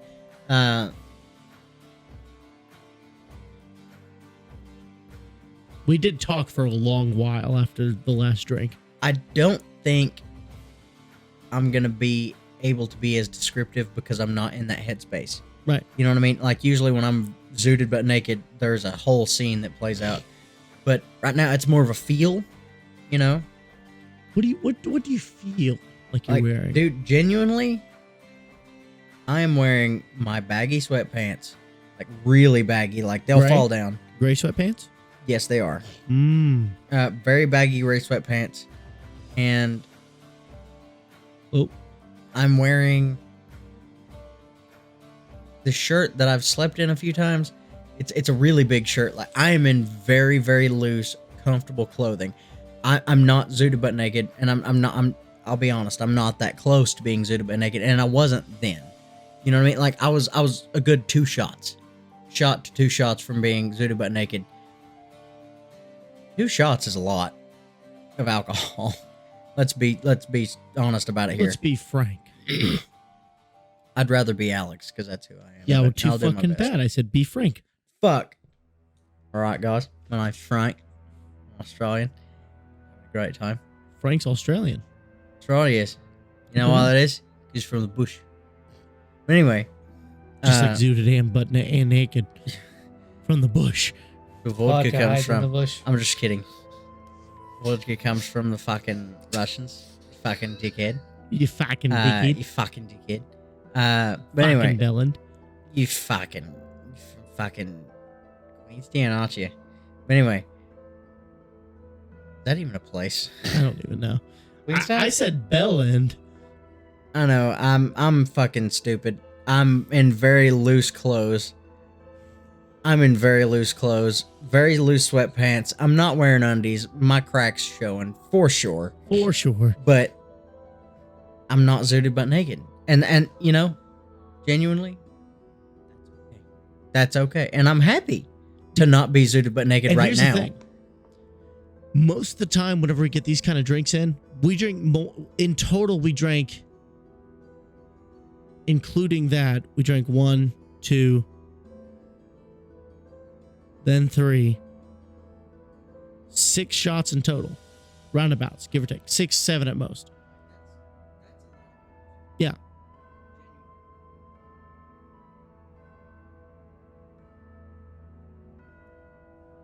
Uh-oh. What happened?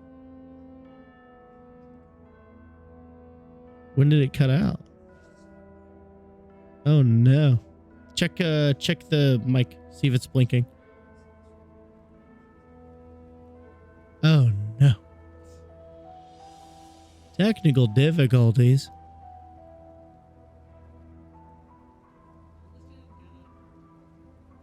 That is true. And at least he noticed. Yeah.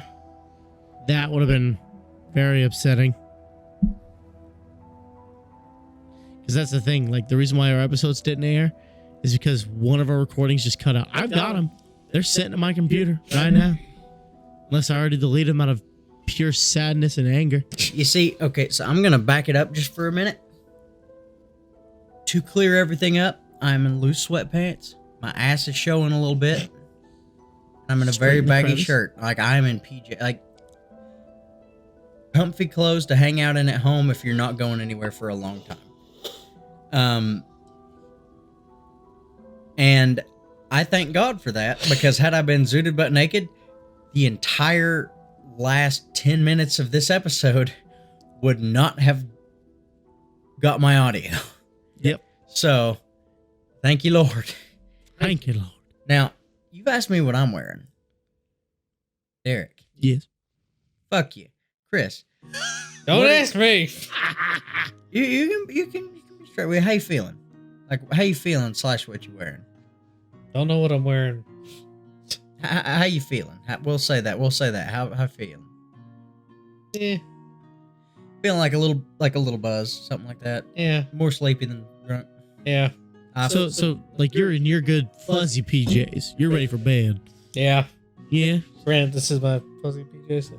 Yeah, same. Good fluffy hoodie. Some fluffy PJs. Good sleeps. Good sleeps. Fair enough. Yeah. Now, Derek, Yeah. Fuck. what are you wearing? I'll be honest with you. Like, I know people always say this shit whenever they're like smash drunk. I could drive right now. That's how quick it wore off.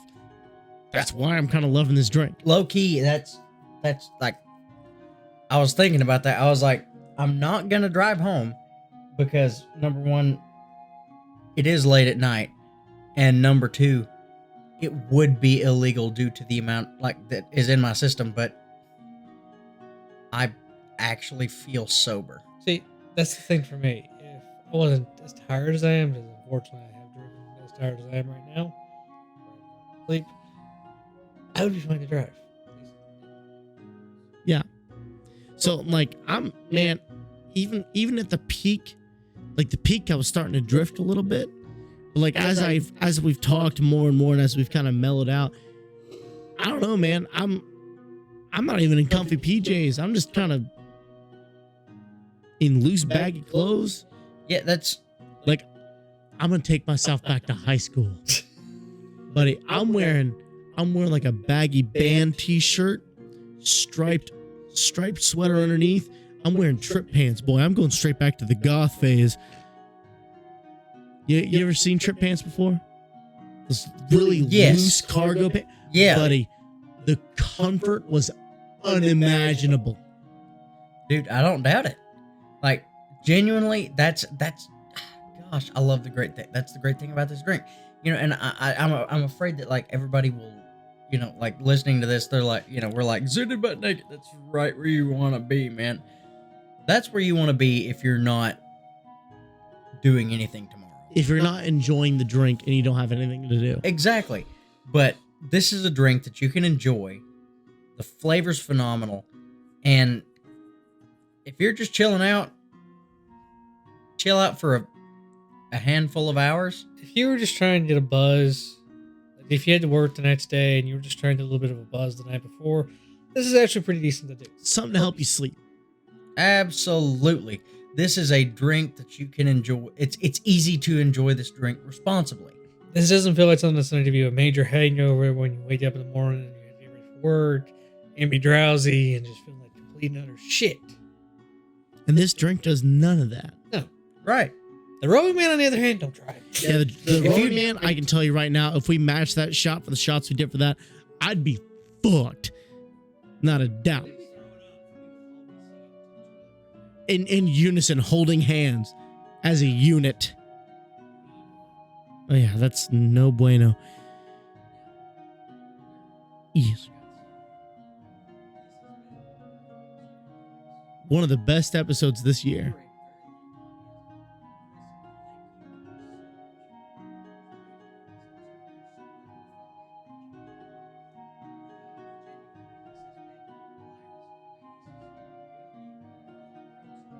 Oh, for sure. Well.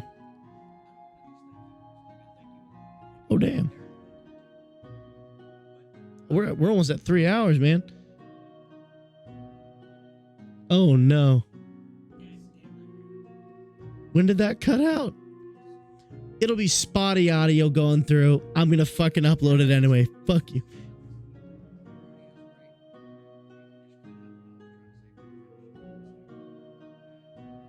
Fuck, you know what? Fuck it. I will. Ladies and gentlemen, it has been an absolute pleasure having our boy Chris on here today. Someone who has been with us through thick and thin throughout most, if not all, the podcast ever since Alex told him about it, listening to us, dreaming about us, maybe thinking of holding hands with us while we sing to the toilet in unison. Who knows? But I will say, without a shadow of a doubt, it has been a fantastic episode. It's almost a 3-hour long episode before editing.